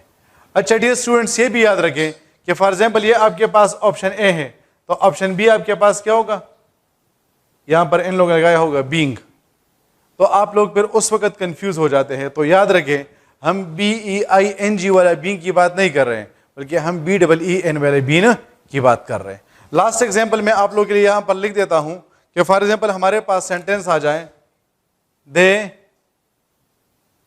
Could have cleaned the board, they could have cleaned the board, तो यहां पर हम क्या कर लेंगे, यहां पर हम लगा लेंगे द बोर्ड, कुड हैव को हम चेंज कर लेंगे कुड हैव बीन, और क्लीन का हमारे पास थर्ड फॉर्म है क्लीन, यहां पर हम लगा लेंगे बाय हर, तो हमारे पास आ जाएगा the board could have been cleaned by her. तो ये आप लोग के पास मॉडल वर्ब्स थे, और मॉडल वर्ब्स आप लोग के लिए बहुत ज्यादा आसान है। अब मैं आप लोग को थोड़े से सेंटेंसेस बता रहा हूं, आप लोग प्रैक्टिस के लिए इसको जो है वो अपने कॉपी में अटेम्प्ट करें। Sentence number 1,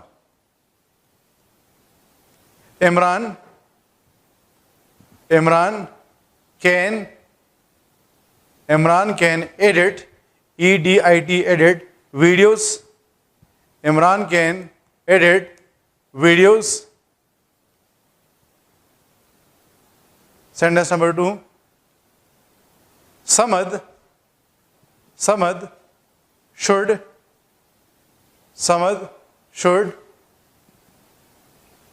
prepare, Samad should prepare the test Samad should prepare the test.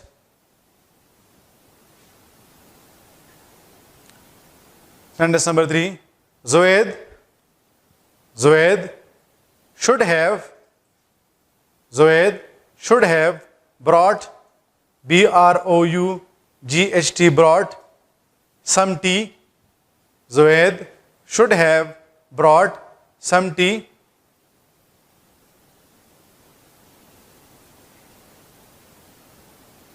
I would help them. I would help them.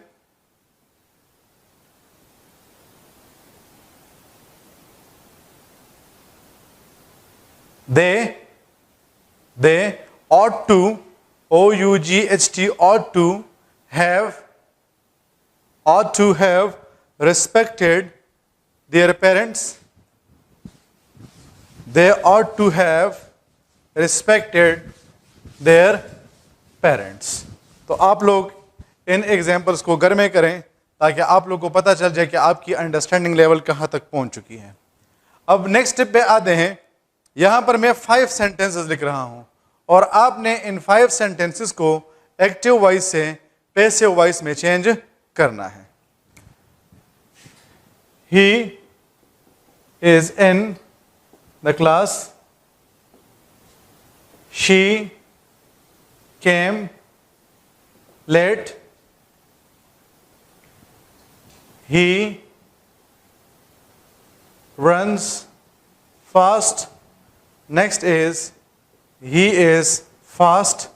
And last sentence is I wrote in the copy.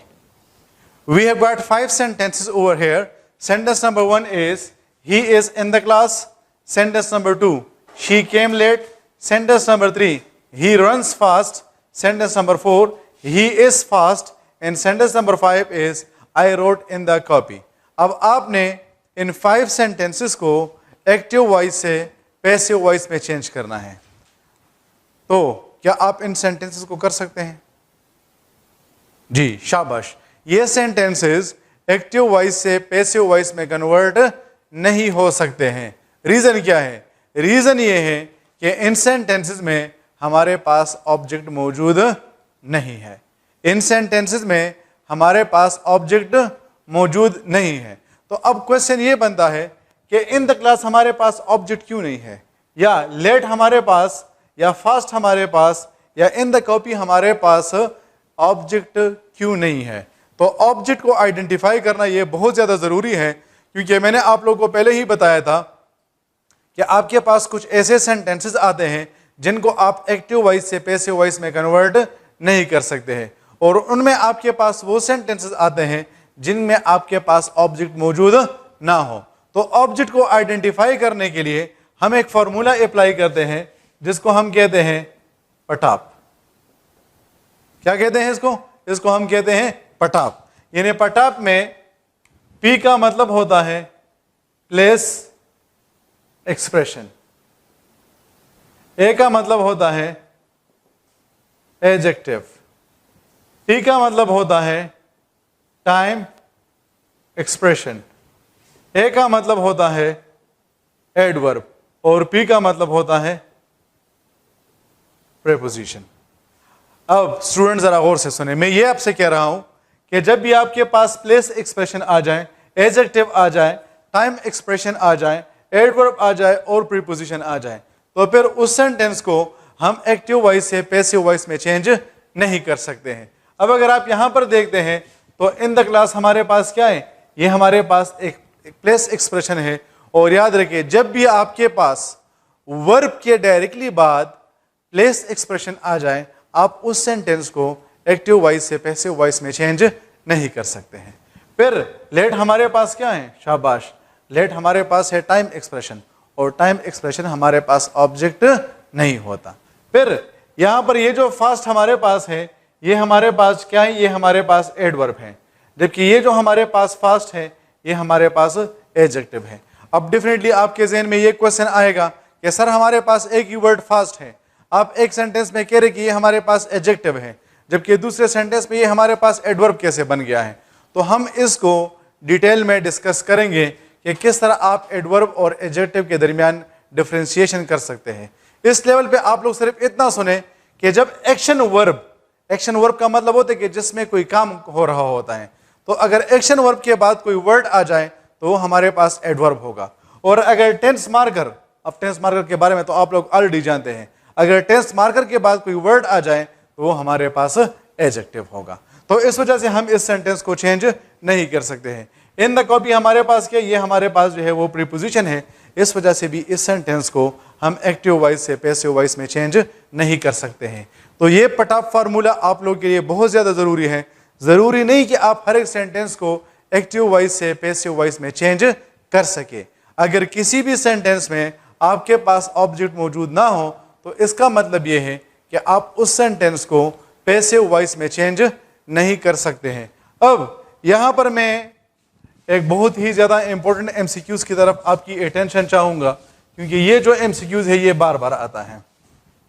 अगर आपके पास sentence आ जाए कि he wrote a story in the class, he wrote a story in the class, फिर next sentence आ जाए I played cricket last night, या अगर मैं लिखूंगे she cleans her room very quickly, या अगर मैं लिखूं कि she wrote examples in the copy, she wrote examples in the copy. फिर से सुनिए, यही वाले वो क्वेश्चंस है, सही है, जो कि ईडा में आते हैं और आपके पास दो ऑप्शंस बिल्कुल आपके लिए बड़े कंफ्यूजिंग होते हैं, तो इसको बिल्कुल गौर के साथ सुने। अब सबसे पहला पॉइंट ये है कि क्या इन सेंटेंसेस को हम एक्टिव वॉइस से पैसिव वॉइस में चेंज कर सकते हैं? शाबाश, नहीं कर सकते। क्यों? क्योंकि इन द क्लास हमारे पास क्या है, ये हमारे पास प्लेस एक्सप्रेशन है। लास्ट नाइट हमारे पास क्या है, ये हमारे पास टाइम एक्सप्रेशन है। इसी तरह वेरी क्विकली हमारे पास क्या है, ये हमारे पास एडवर्ब है। इन द कॉपी हमारे पास क्या है, ये हमारे पास प्रीपोजिशन है। इस वजह से हम कहते हैं कि इन सेंटेंसेस को हम एक्टिव वॉइस से पैसिव वॉइस में चेंज नहीं कर सकते हैं। ठीक, हाँ शाबाश। नहीं, यहां पर जरा तवज्जो के साथ सुने। हमने कहा कि अगर हमारे पास place expression, time expression, adverb, adjective और प्रीपोजिशन आ जाए तो हम उस सेंटेंस को एक्टिव वॉइस से पैसिव वॉइस में चेंज नहीं कर सकते। लेकिन कब? लेकिन कब? शाबाश, हम इसको तब चेंज नहीं कर सकते हैं जब ये 5 एक्सप्रेशंस आपके पास वर्ब, VERB, वर्ब के डायरेक्टली बाद आए हों। अगर आपके पास सेंटेंस में सब्जेक्ट, वर्ब और ऑब्जेक्ट ये तीनों चीजें मौजूद हैं तो फिर उसके बाद जो चीज भी आ जाए आप उसको फिर चेंज कर सकते हैं। देखिए, ही हमारे पास क्या है, सब्जेक्ट है। रोट हमारे पास क्या है, वर्ब है। स्टोरी हमारे पास क्या है, ये हमारे पास ऑब्जेक्ट है। तो हमारी जो तीनों रिक्वायरमेंट है वो तो पूरी है। सब्जेक्ट भी मौजूद है, वर्ब भी मौजूद है और ऑब्जेक्ट भी मौजूद है। तो अगर इसके बाद हमारे पास टाइम एक्सप्रेशन आ जाए या प्लेस एक्सप्रेशन आ जाए फिर भी हम उस सेंटेंस को चेंज कर सकते हैं। सही है। अब इस एमसीक्यूज के आपके पास 2 ऑप्शंस होंगे। ऑप्शन ए होगा a story was written by him in the class, ये ऑप्शन ए बन जाएगा। ऑप्शन बी बन जाएगा a story was written in the class by him। और चलो हम ऑप्शन सी यहां पर लगा लेते हैं कि बोथ। सेंटेंस सुने, he wrote examples, he wrote a story in the copy। Option A है a story was written by him in the class, या और दूसरा हमारे पास है a story was written in the class by him, और option C है both. अब आपके ख्याल से ऑप्शन ए ठीक है, ऑप्शन बी ठीक है, या दोनों ठीक है? तो सुने स्टूडेंट्स, आप सेंटेंस में 3 चीजों के प्लेसेस को चेंज कर सकते हैं। गौर से सुने, गौर से। आप सेंटेंस में 3 चीजों के प्लेसेस को चेंज कर सकते हैं, और एक है सब्जेक्ट, दूसरा है वर्ब और तीसरा है ऑब्जेक्ट। अब याद रखिए, आपके पास ऑब्जेक्ट के बाद जो भी हिस्सा आएगा आप उसको सेंटेंस के एंड ही में रखेंगे। अगर आप इसको उसके प्लेस को चेंज करते हैं तो आपका जो सेंटेंस होगा वो गलत कंसिडर होगा। अब देखिए इन द क्लास कहां पर आया है जी, शाबाश, सेंटेंस के एंड में। यहां पर हमने इसको कहां पर लगाया है, सेंटेंस के मिड में। इस वजह से ऑप्शन ए हमारे पास राइट होगा और ऑप्शन बी और ऑप्शन सी हमारे पास ठीक होगा। इसी तरह देखिए I played cricket last night, तो हमारे पास आ जाएगा cricket was played by me last night, और दूसरा हमारे पास होगा cricket was played last night by me. आपके पास एक ही एमसीक्यूज है, इसके आपके पास दो ऑप्शंस है। ऑप्शन ए है cricket was played by me last night, और दूसरा आपके पास है cricket was played last night by me. अब लास्ट नाइट कहां पर है, सेंटेंस के एंड में है, तो आपने यहां पर इसको कहां पर लगाया है, सेंटेंस के मिड में। इस वजह से ये ऑप्शन गलत होगा और ये ऑप्शन ठीक होगा। तो ये वही वाले एमसीक्यूज है जो कि आप लोग के पेपर्स में बहुत ज्यादा रिपीट होते हैं, और आप लोग क्या कहते हैं कि हमारे पास तो दोनों ऑप्शन सेम थे। तो भाई दोनों ऑप्शन सेम नहीं होते, हर एक ऑप्शन में आपके पास कुछ ना कुछ ट्रिक होता है जिसकी तरफ आपने जरूर तवज्जो देनी होती है। तो याद रखें कि आप सेंटेंस में सिर्फ सब्जेक्ट के प्लेस को चेंज कर सकते हैं, सिर्फ वर्ब के प्लेस को चेंज कर सकते हैं, और सिर्फ ऑब्जेक्ट के प्लेस को चेंज कर सकते हैं। ऑब्जेक्ट के बाद आपके पास जो भी एक्सप्रेशन आया है, चाहे वो एक वर्ड है या चाहे वो आपके पास 10 वर्ड्स है, आप उसको सेंटेंस के एंड ही में रखेंगे। तो डियर स्टूडेंट्स, आज की क्लास में हमने दो चीजें डिस्कस कर ली हैं, और ये दोनों चीजें आप लोगों के लिए बहुत ज्यादा जरूरी है। एक हमने मॉडल वर्क को डिस्कस कर लिया है, तो मॉडल वर्क को हमने दो पर्सपेक्टिव से डिस्कस कर लिया है। पर्सपेक्टिव नंबर 1 हमने ये डिस्कस कर लिया है कि आप इसको एक्टिव पैसिव वॉइस में किस तरह यूज करते हैं, और पर्सपेक्टिव नंबर 2 हमने ये डिस्कस कर लिया है कि इसके बाद आपके पास कौन सा फॉर्म ऑफ वर्ब आएगा। और फिर दूसरा हमने जो डिस्कस कर लिया है वो हमारे पास था ऑब्जेक्ट आइडेंटिफिकेशन। तो ऑब्जेक्ट आइडेंटिफिकेशन में भी फिर हमने 2 पॉइंट डिस्कस की, और एक वो ये था कि अगर आपके पास वर्ब के डायरेक्टली बाद पटाप आ जाए तो आप उन सेंटेंसेस को एक्टिव वॉइस से पैसिव वॉइस में चेंज नहीं कर सकते हैं। और दूसरा पॉइंट हमने ये डिस्कस कर लिया कि अगर आपके पास ऑब्जेक्ट के बाद पटाप फार्मूला आ जाए तो वही पटाप फार्मूले की जो प्लेसमेंट होगी वो ऑब्जेक्ट के बाद होगी, और आप उसको ऑब्जेक्ट से पहले नहीं लगा सकते हैं। ये जो लिस्ट मैंने लिखा है इसको आप हेडिंग दे देंगे एक्सेप्शन वर्ड्स। इनको हम एक्सेप्शन वर्ड्स इस वजह से कहते हैं क्योंकि इनके लिए हम जो नॉर्मल रूल अप्लाई करते हैं वो थोड़ा सा डिफरेंट है। देखिए डियर स्टूडेंट्स, हमने ये पॉइंट डिस्कस किया है कि हम जब भी किसी सेंटेंस को एक्टिव वॉइस से पैसिव वॉइस में चेंज करते हैं तो सब्जेक्ट से पहले बाय लगाते हैं। बाय, फॉर एग्जाम्पल जिस तरह मैं कहता हूं कि he can write a book, तो मैं कहूंगा कि a book can be written by him. अब यहां पर मैंने बाय लगाया है, लेकिन कुछ हमारे पास ऐसे वर्ड्स हैं कि जिनके साथ हम बाय को यूज नहीं करते हैं। अब ऐसे वर्ड्स जिनके साथ हम बाय को यूज नहीं करते हैं इनको हम कहते हैं exception words. And dear students, remember that these exception words are very important from ETEA point of view, क्योंकि ईटा में आपको ये जो एक्सेप्शन वर्ड्स होते हैं नॉर्मली इससे वर्ड जरूर आता है। अब इन एक्सेप्शन वर्ड्स को मैंने 4 कैटेगरीज में डिवाइड किया है, 1, 2, 3 एंड 4। अब अगर आपके पास लिस्ट नंबर 1 आएगा तो आपके पास जो बाय होगा, बाय, आप उसकी जगह पर क्या करेंगे, आप उसकी जगह पर लगाएंगे 8। फॉर एग्जाम्पल हमारे पास एमसीक्यूज आ जाए कि हिज प्रेजेंस एस्टोनिश्ड मी, हिज प्रेजेंस एस्टोनिश्ड मी। तो अगर हम इसको जनरल रूल के मुताबिक चेंज करें तो हमारे पास आ जाएगा I was astonished by his presence. अगर हम इसको नॉर्मल रूल के मुताबिक चेंज कर दे हैं तो हमारे पास आ जाएगा कि I was astonished by his presence. लेकिन ये सेंटेंस हमारे पास क्या होगा, this sentence will be considered incorrect. Why?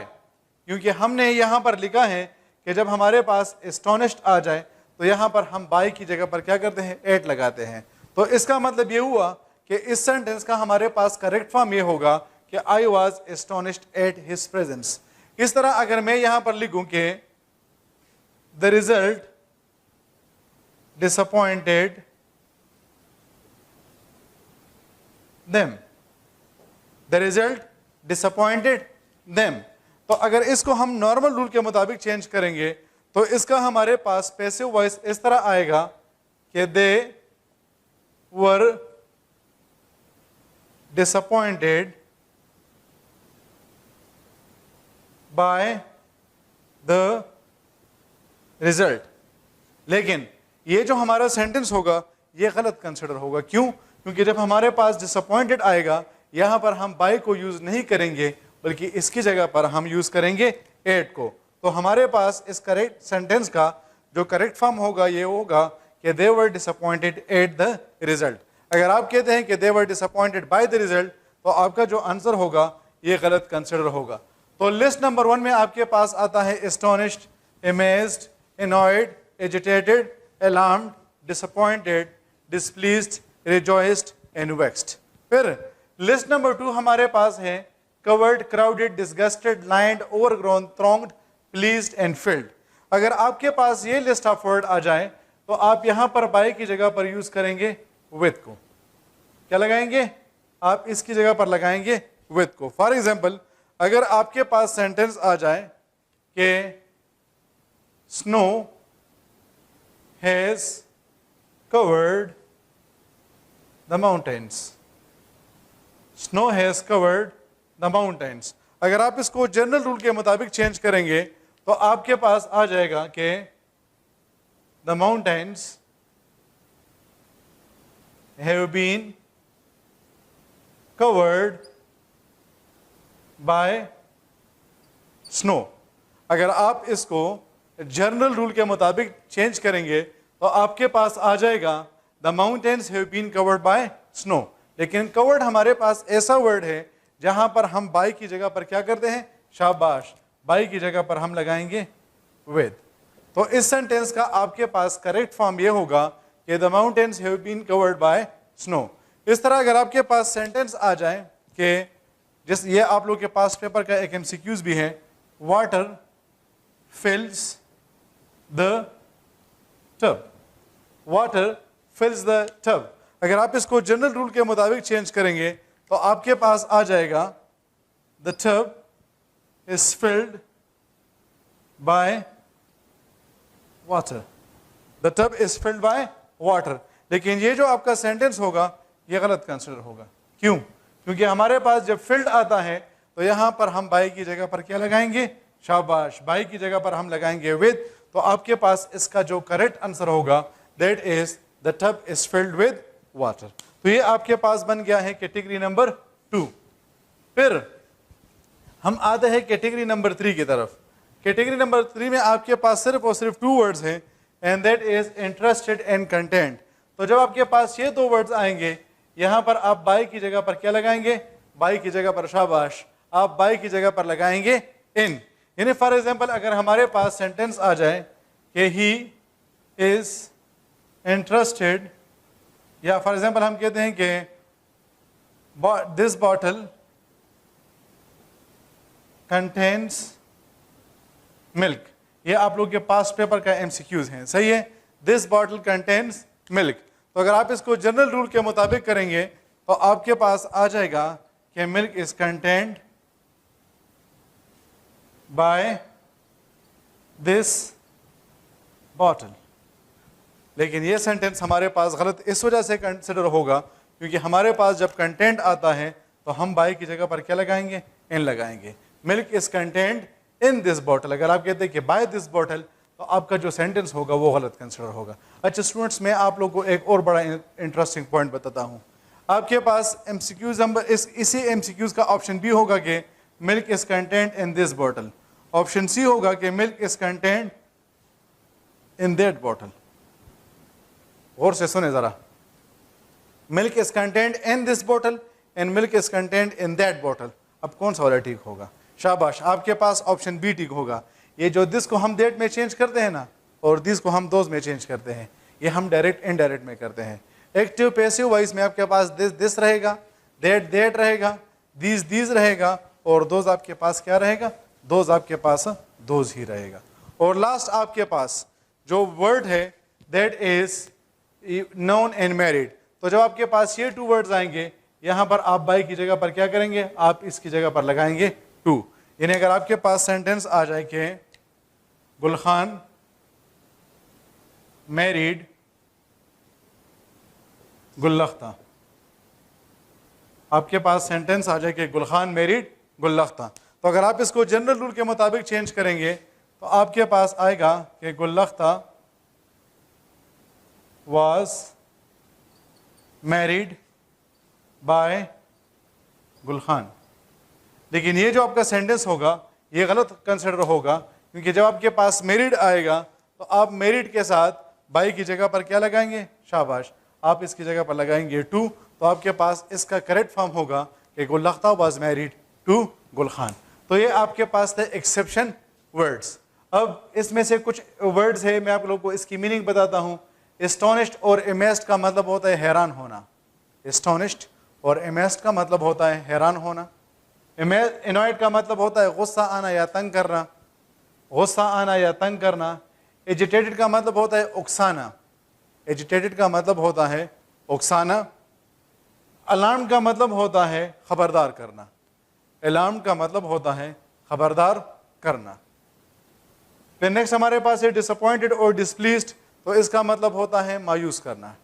Disappointed और डिसप्लीज्ड का मतलब होता है मायूस करना। फिर है रिजॉइस्ड, और रिजॉइस का मतलब होता है खुश होना या खुश करना, खुश होना या खुश करना। और वेक्स्ड का मतलब होता है तंग करना, वेक्स्ड का मतलब होता है तंग करना। कवर्ड पता नहीं इसका मतलब क्या होगा, खुद जो है वो इसको ढूंढे। क्राउडेड का मतलब होता है हुजूम, क्राउडेड का मतलब होता है हुजूम। डिस्गस्टेड का मतलब होता है जब आपको कोई चीज़ अच्छी नहीं लगती है, बुरा लगना। लाइन का मतलब होता है कतार बनाना, लाइन का मतलब होता है कतार बनाना।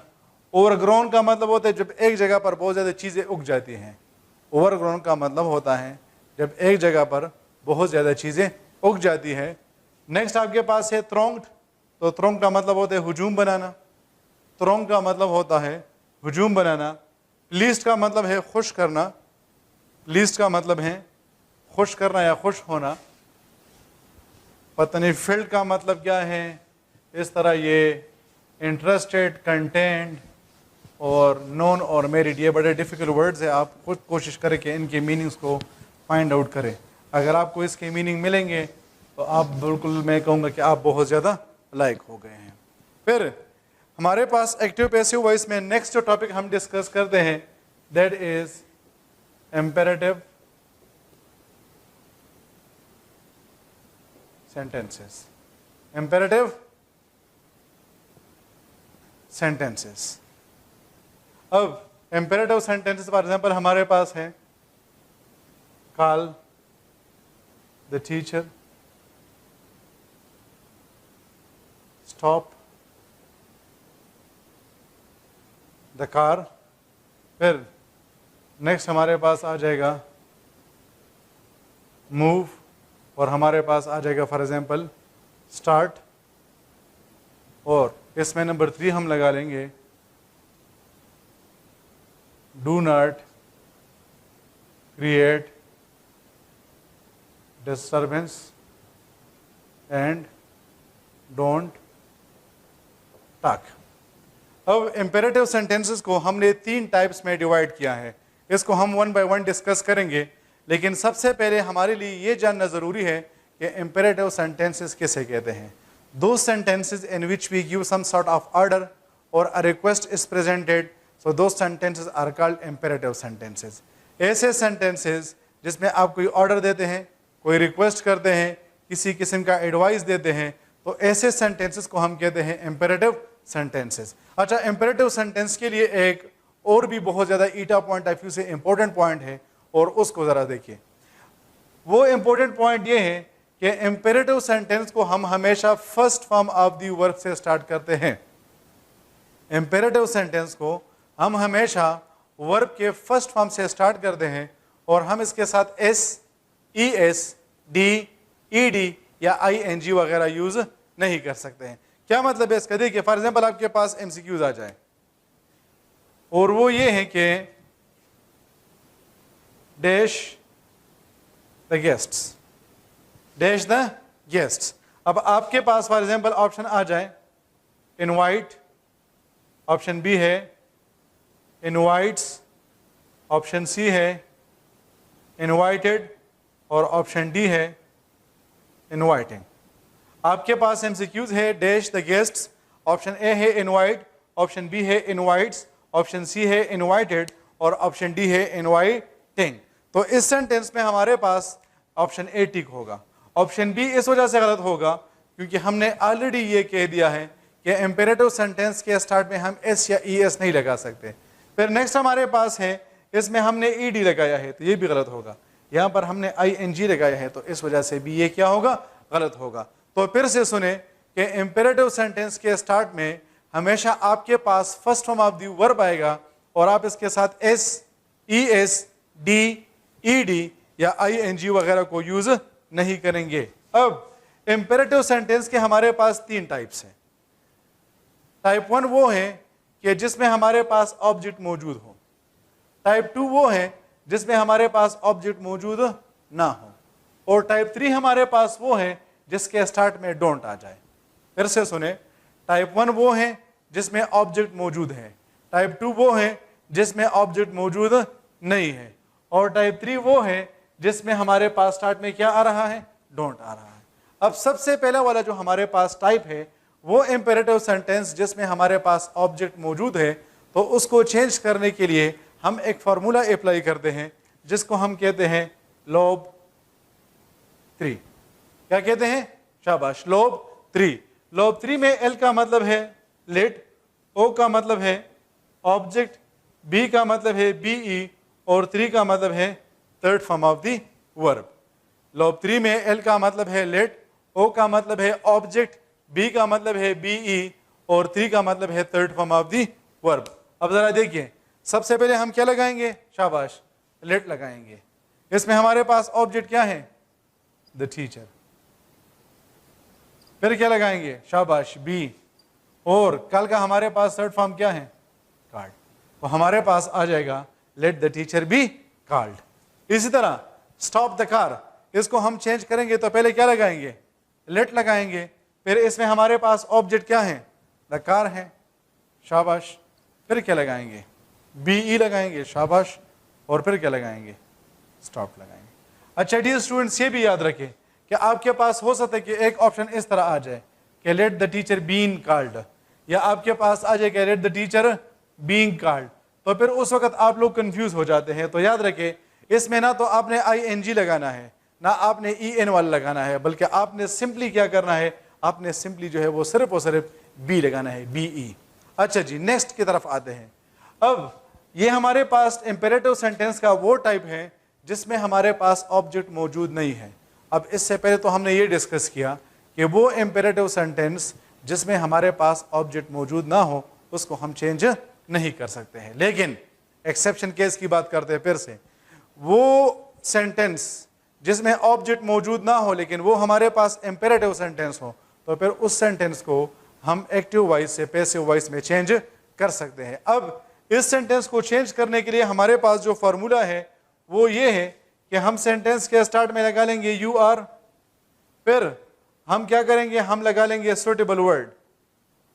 सुटेबल वर्ड, सुटेबल वर्ड का मतलब ये है कि ये आप पे डिपेंड करता है कि अगर आपको लग रहा है कि इसमें ऑर्डर हो रहा है तो आप लिख ले ऑर्डर्ड, अगर आपको लग रहा है कि इसमें रिक्वेस्ट हो रहा है तो आप लिख ले रिक्वेस्टेड, अगर आपको लग रहा है कि इसमें एडवाइस हो रहा है तो आप लिख ले एडवाइस्ड। लेकिन ये याद रखें, बहुत ही इंपॉर्टेंट पॉइंट की तरफ बात कर रहे हैं, और वो ये है कि इस सुटेबल वर्ड का हमेशा आपने थर्ड फॉर्म लगाना है। ऐसा नहीं कि आप इसका फर्स्ट फॉर्म या सेकंड फॉर्म लगा ले, बल्कि आपने इसका थर्ड फॉर्म लगाना है। फिर आप इसके बाद लगा लेंगे टू और फिर आप सेंटेंस को उसी तरह रिपीट कर लेंगे। फिर आप क्या कर लेंगे? सेंटेंस को उसी तरह रिपीट कर लेंगे। फॉर एग्जाम्पल हमारे पास है मूव, तो मैं कहता हूं कि क्या लगाऊंगा? पहले यू आर, यू आर मैंने लगा लिया है। फिर मैंने लगाना है सुटेबल वर्ड। मुझे लग रहा है कि इसमें ऑर्डर हो रहा है तो मैं लिख लूंगा you are ordered. Suitable word का मैंने कौन सा फॉर्म लगाया है? शाबाश, थर्ड फॉर्म लगाना है। फिर मैं क्या लगाऊंगा? टू। और फिर सेंटेंस को इसी तरह रिपीट कर लेंगे तो हमारे पास आ जाएगा move, you are ordered to move. इसी तरह इस सेंटेंस को देखिए, मैं कहता हूं कि यू आर, मुझे लग रहा है कि इसमें रिक्वेस्ट हो रहा है तो मैं लिख लूंगा कि you are requested to start, और इस तरह आप सेंटेंस को चेंज कर लेंगे। अच्छा जी, आपके ख्याल में अगर आपके ज़हन में ये क्वेश्चन होगा कि फॉर एग्जांपल सर अगर हमारे पास आ जाए कि you are ordered to start, तीसरा आ जाए कि you are advise to start, तो फिर हम इसमें कौन सा वाला लगाएंगे? तो भाई इस किस्म के क्वेश्चन नहीं आएंगे। सही है, क्वेश्चन इस तरह होगा, ऑप्शन ए है कि you are requested, option B होगा कि you are request to start, option C होगा you are requests to start, and option D होगा you are requesting to start. तो वो कभी भी इस तरह नहीं करेंगे कि आपको जो है वो मुख्तलिफ किस्म के वर्ड देंगे, वो आपको एक ही वर्ड देंगे जिसमें वो मुख्तलिफ किस्म के ट्रैक्स खेलेंगे। ठीक है, अच्छा जी, फिर हम आते हैं डोंट की तरफ, वो वाले सेंटेंसेस जिसमें हमारे पास डोंट आ जाए। तो इसको हम जब चेंज करते हैं तो इसके लिए फिर भी हमने ये देखना है कि आया इसमें हमारे पास ऑब्जेक्ट मौजूद है या नहीं है। अगर इसमें हमारे पास ऑब्जेक्ट मौजूद है तो फिर हम क्या करेंगे, फिर हम इसको डोंट को रिमूव कर लेंगे। क्या कर लेंगे? डोंट को रिमूव कर लेंगे तो हमारे पास सेंटेंस बन जाएगा क्रिएट डिस्टर्बेंस। तो मैं यहां पर लगा लूंगा लेट, फिर हमारे पास क्या आएगा? शाबाश, ऑब्जेक्ट आएगा डिस्टर्बेंस, फिर क्या लगाएंगे? बी लगाएंगे, और फिर क्या लगाएंगे? Third form of the verb, let disturbance be created. अब हमने क्या रिमूव किया था? नॉट को। तो जो डोंट हमने रिमूव किया था इसको हम क्या कर लेंगे? इसको हम चेंज कर लेंगे नॉट में। लेकिन ये नॉट कहां पर आएगा? ये बहुत ज्यादा इंपॉर्टेंट है। शाबाश, तो ये हमारे पास कहां पर आएगा? यहां पर आएगा। तो मैं लिख लूंगा let disturbance not be created, let disturbance not be created. फिर से जरा सुने कि वो इंपेरेटिव सेंटेंस जिसके स्टार्ट में डोंट आ जाए तो आप डोंट को रिमूव कर लेंगे और आप बाकी जो सेंटेंस होगा उसको चेंज कर लेंगे। और जब आप उस सेंटेंस को चेंज कर लेंगे तो आपके पास जो नॉट होगा, नॉट आप क्या कर लेंगे? आप उसको ऑब्जेक्ट और बी इन दोनों के दरमियान लगा लेंगे। अच्छा, अगर ऐसा डोंट वाला सेंटेंस आ जाए, ऐसा डोंट वाला जिसमें हमारे पास ऑब्जेक्ट मौजूद ना हो, तो फिर हम क्या करेंगे? इसके लिए जो है वो यू आर वाला पॉइंट अप्लाई करेंगे। तो फिर से हम लगा लेंगे कि you are ordered to talk, you are ordered to talk. हमने क्या रिमूव किया था? शाबाश, हमने रिमूव किया था नॉट को। अब ये नॉट हम कहां पर लगाएंगे? यहां पर लगाएंगे, टू से पहले। You are ordered not to talk. फिर से सुने कि वो इंपेरेटिव सेंटेंस जिसमें हमारे पास ऑब्जेक्ट मौजूद ना हो तो उसमें हम डोंट को रिमूव कर लेंगे, फिर हम उसको जनरल रूल के मुताबिक चेंज कर लेंगे, यानी यू आर आएगा, फिर सुटेबल वर्ड आएगा, फिर टू आएगा, और फिर हम उसके बाद सेंटेंस को रिपीट कर, सेंटेंस जो है उसको उसी तरह लिख लेंगे जो हमारे जिस तरह हमारे पास पहले था। तो अगर डोंट आ रहा है तो फिर ये जो डोंट होगा इसमें हम नॉट लगाएंगे, लेकिन ये नॉट कहां पर आएगा? ये टू से पहले आएगा। तो आपके पास आ जाएगा you are ordered not to talk. Let suppose एक बंदा कहते कि यार मुझे ये नॉट बिल्कुल पसंद ही नहीं है और मैं इसको रिमूव करना चाहता हूं, तो फिर आपके पास ये ऑप्शन भी मौजूद है कि आप यहां पर लगा ले यू आर, और जो सुटेबल वर्ड है आप इसमें लगा ले फॉरबिडन। तो फिर आपके पास आएगा you are forbidden to talk. जब आपने फॉरबिडन लगा लिया है, स्टूडेंट्स इस पॉइंट को सुने, बहुत ज्यादा इंपॉर्टेंट पॉइंट है। जब आपने फॉरबिडन को लगा लिया है तो फिर आप इसके साथ नॉट को यूज नहीं करेंगे। यानी अगर आप इस तरह कहते कि you are forbidden not to talk तो फिर ये गलत होगा। तो इसका मतलब ये है कि वो इंपेरेटिव सेंटेंस जो कि नेगेटिव हो और हम उसको यू आर के जरिए से चेंज करना चाहते हैं तो हमारे पास दो तरीके हैं।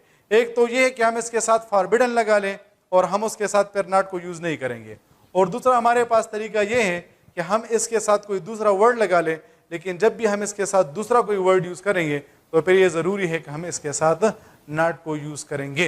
अच्छा जी, एक और क्वेश्चन बनता है कि क्या इस सेंटेंस को हम यू आर के मुताबिक चेंज कर सकते हैं कि नहीं? यानी अगर मैं इसका आंसर इस तरह लिखूं कि you are requested to call the teacher, और ऑप्शन सी हमारे पास फॉर एग्जाम्पल यहां पर है कि बोथ। स्टूडेंट जरा गौर से सुने, हमारे पास एमसीक्यूज क्या है? Call the teacher. MCQs number 1 है, इसका ऑप्शन ए है let the teacher be called, option B है you are requested to call the teacher, और ऑप्शन सी है बोथ। तो इसमें हमारे पास कौन सा वाला ठीक होगा? जी हाँ, शाबाश, इसमें हमारे पास ठीक होगा ऑप्शन सी। तो इससे हमें पता चल गया है कि वो सेंटेंस जिसमें हमारे पास ऑब्जेक्ट मौजूद हो, हम उनको दोनों तरीकों से चेंज कर सकते हैं। हम उसको लॉब 3 के जरिए से भी चेंज कर सकते हैं, और हम इसको जो है वो यू आर के जरिए से भी चेंज कर सकते हैं।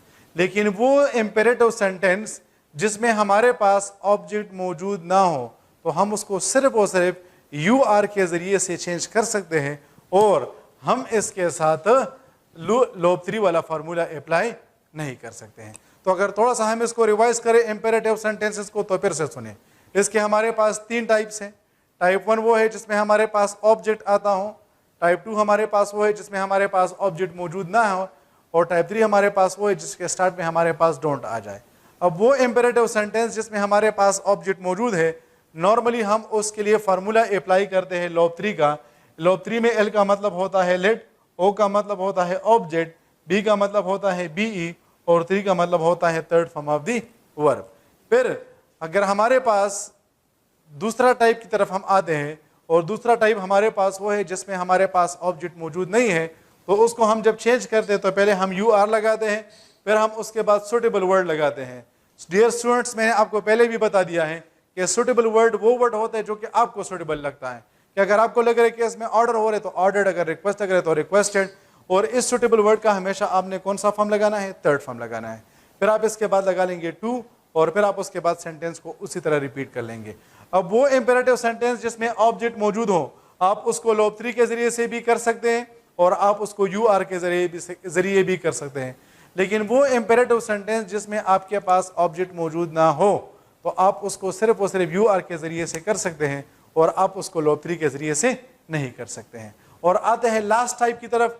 लास्ट टाइप हमारे पास इंपेरेटिव सेंटेंस का वो है जिसमें हमारे पास स्टार्ट में डोंट आ जाए। अब अगर हमारे पास स्टार्ट में डोंट आएगा तो फिर इसके फर्दर 2 टाइप्स हैं। टाइप 1 वो है जिसमें ऑब्जेक्ट मौजूद है, और टाइप 2 वो है जिसमें आपके पास ऑब्जेक्ट मौजूद नहीं है।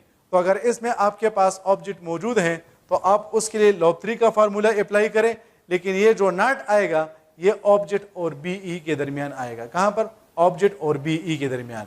और इस तरह अगर आपने इसको यू आर के जरिए से चेंज करना है, तो फिर आपके पास जो नॉट आएगा, नॉट, तो आप इसको क्या करेंगे? 2 से पहले लगाएंगे।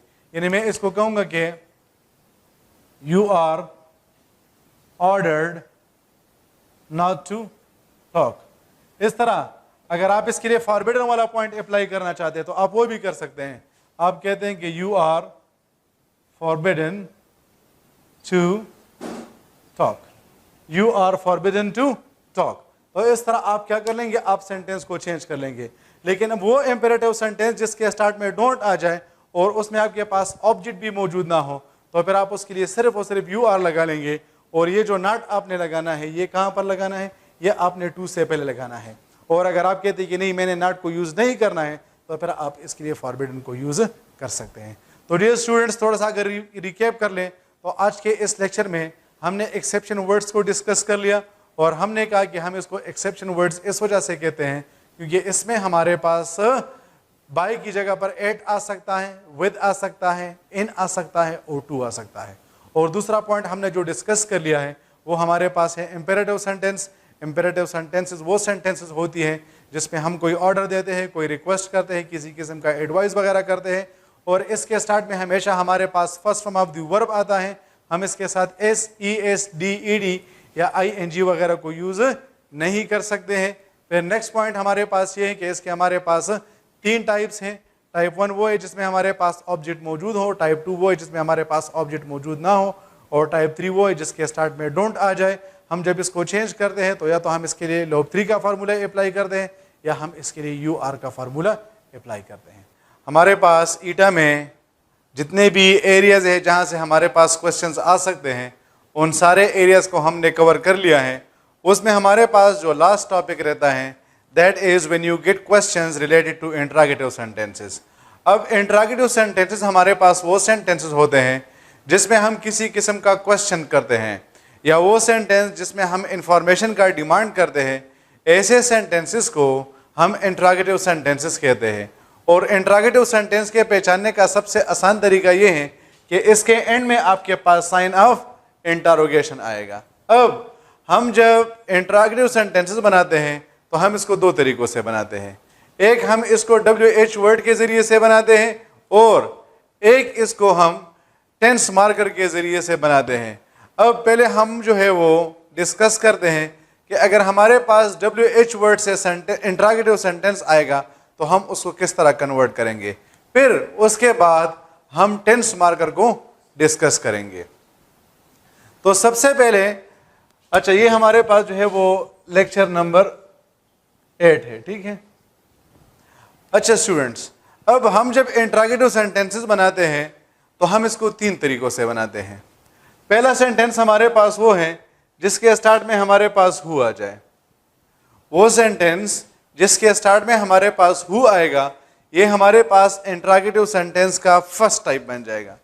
फिर दूसरा टाइप हमारे पास वो है जिसके स्टार्ट में हमारे पास व्हेन, वेयर, व्हाई, हाउ और व्हाट आ जाए। क्या आ जाए? व्हेन, व्हाई, वेयर, हाउ और व्हाट। ये हमारे पास इंट्रोगेटिव सेंटेंस का दूसरा टाइप बन जाएगा। और हमारे पास इंट्रोगेटिव सेंटेंस का तीसरा जो टाइप है वो हमारे पास वो है जिसके स्टार्ट में हमारे पास whom आ जाए। असल में हम इनको तीन टाइप्स इस वजह से कह रहे हैं क्योंकि इन तीनों को चेंज करने के लिए आपके पास जो फार्मूला है वो डिफरेंट है। सबसे पहले आप इस सेंटेंस के स्ट्रक्चर को देखिए तो पहले हमारे पास हु आया है, उसके बाद हमारे पास एक्सिलरी वर्ब आया है। अगर आप लोग को याद हो, हम जब टेंस मार्कर डिस्कस कर रहे थे तो वहां पर हमने ये पॉइंट डिस्कस किया था कि टेंस मार्कर को हम एक्सिलरी वर्ब भी कहते हैं और हम उसको हेल्पिंग वर्ब भी कहते हैं। फिर उसके बाद हमारे पास आ जाएगा मेन वर्ब और फिर उसके बाद हमारे पास क्या आ जाएगा? ऑब्जेक्ट। ये हमारे पास इंट्रोगेटिव सेंटेंस का जो फर्स्ट टाइप है जिसके स्टार्ट में हम हु लगा रहे हैं, हम उसके बारे में बात कर रहे हैं कि हम जब इसको बनाते हैं तो हमारे पास इसके एक्टिव वॉइस का स्ट्रक्चर कुछ इस तरह से होगा। हु आएगा, फिर उसके बाद एक्सिलरी वर्ब आएगा, फिर उसके बाद मेन वर्ब आएगा और फिर उसके बाद हमारे पास ऑब्जेक्ट आएगा। अब इस सेंटेंस का हमारे पास पैसिव वॉइस होगा bye whom was the door, sorry, by whom is the door being knocked?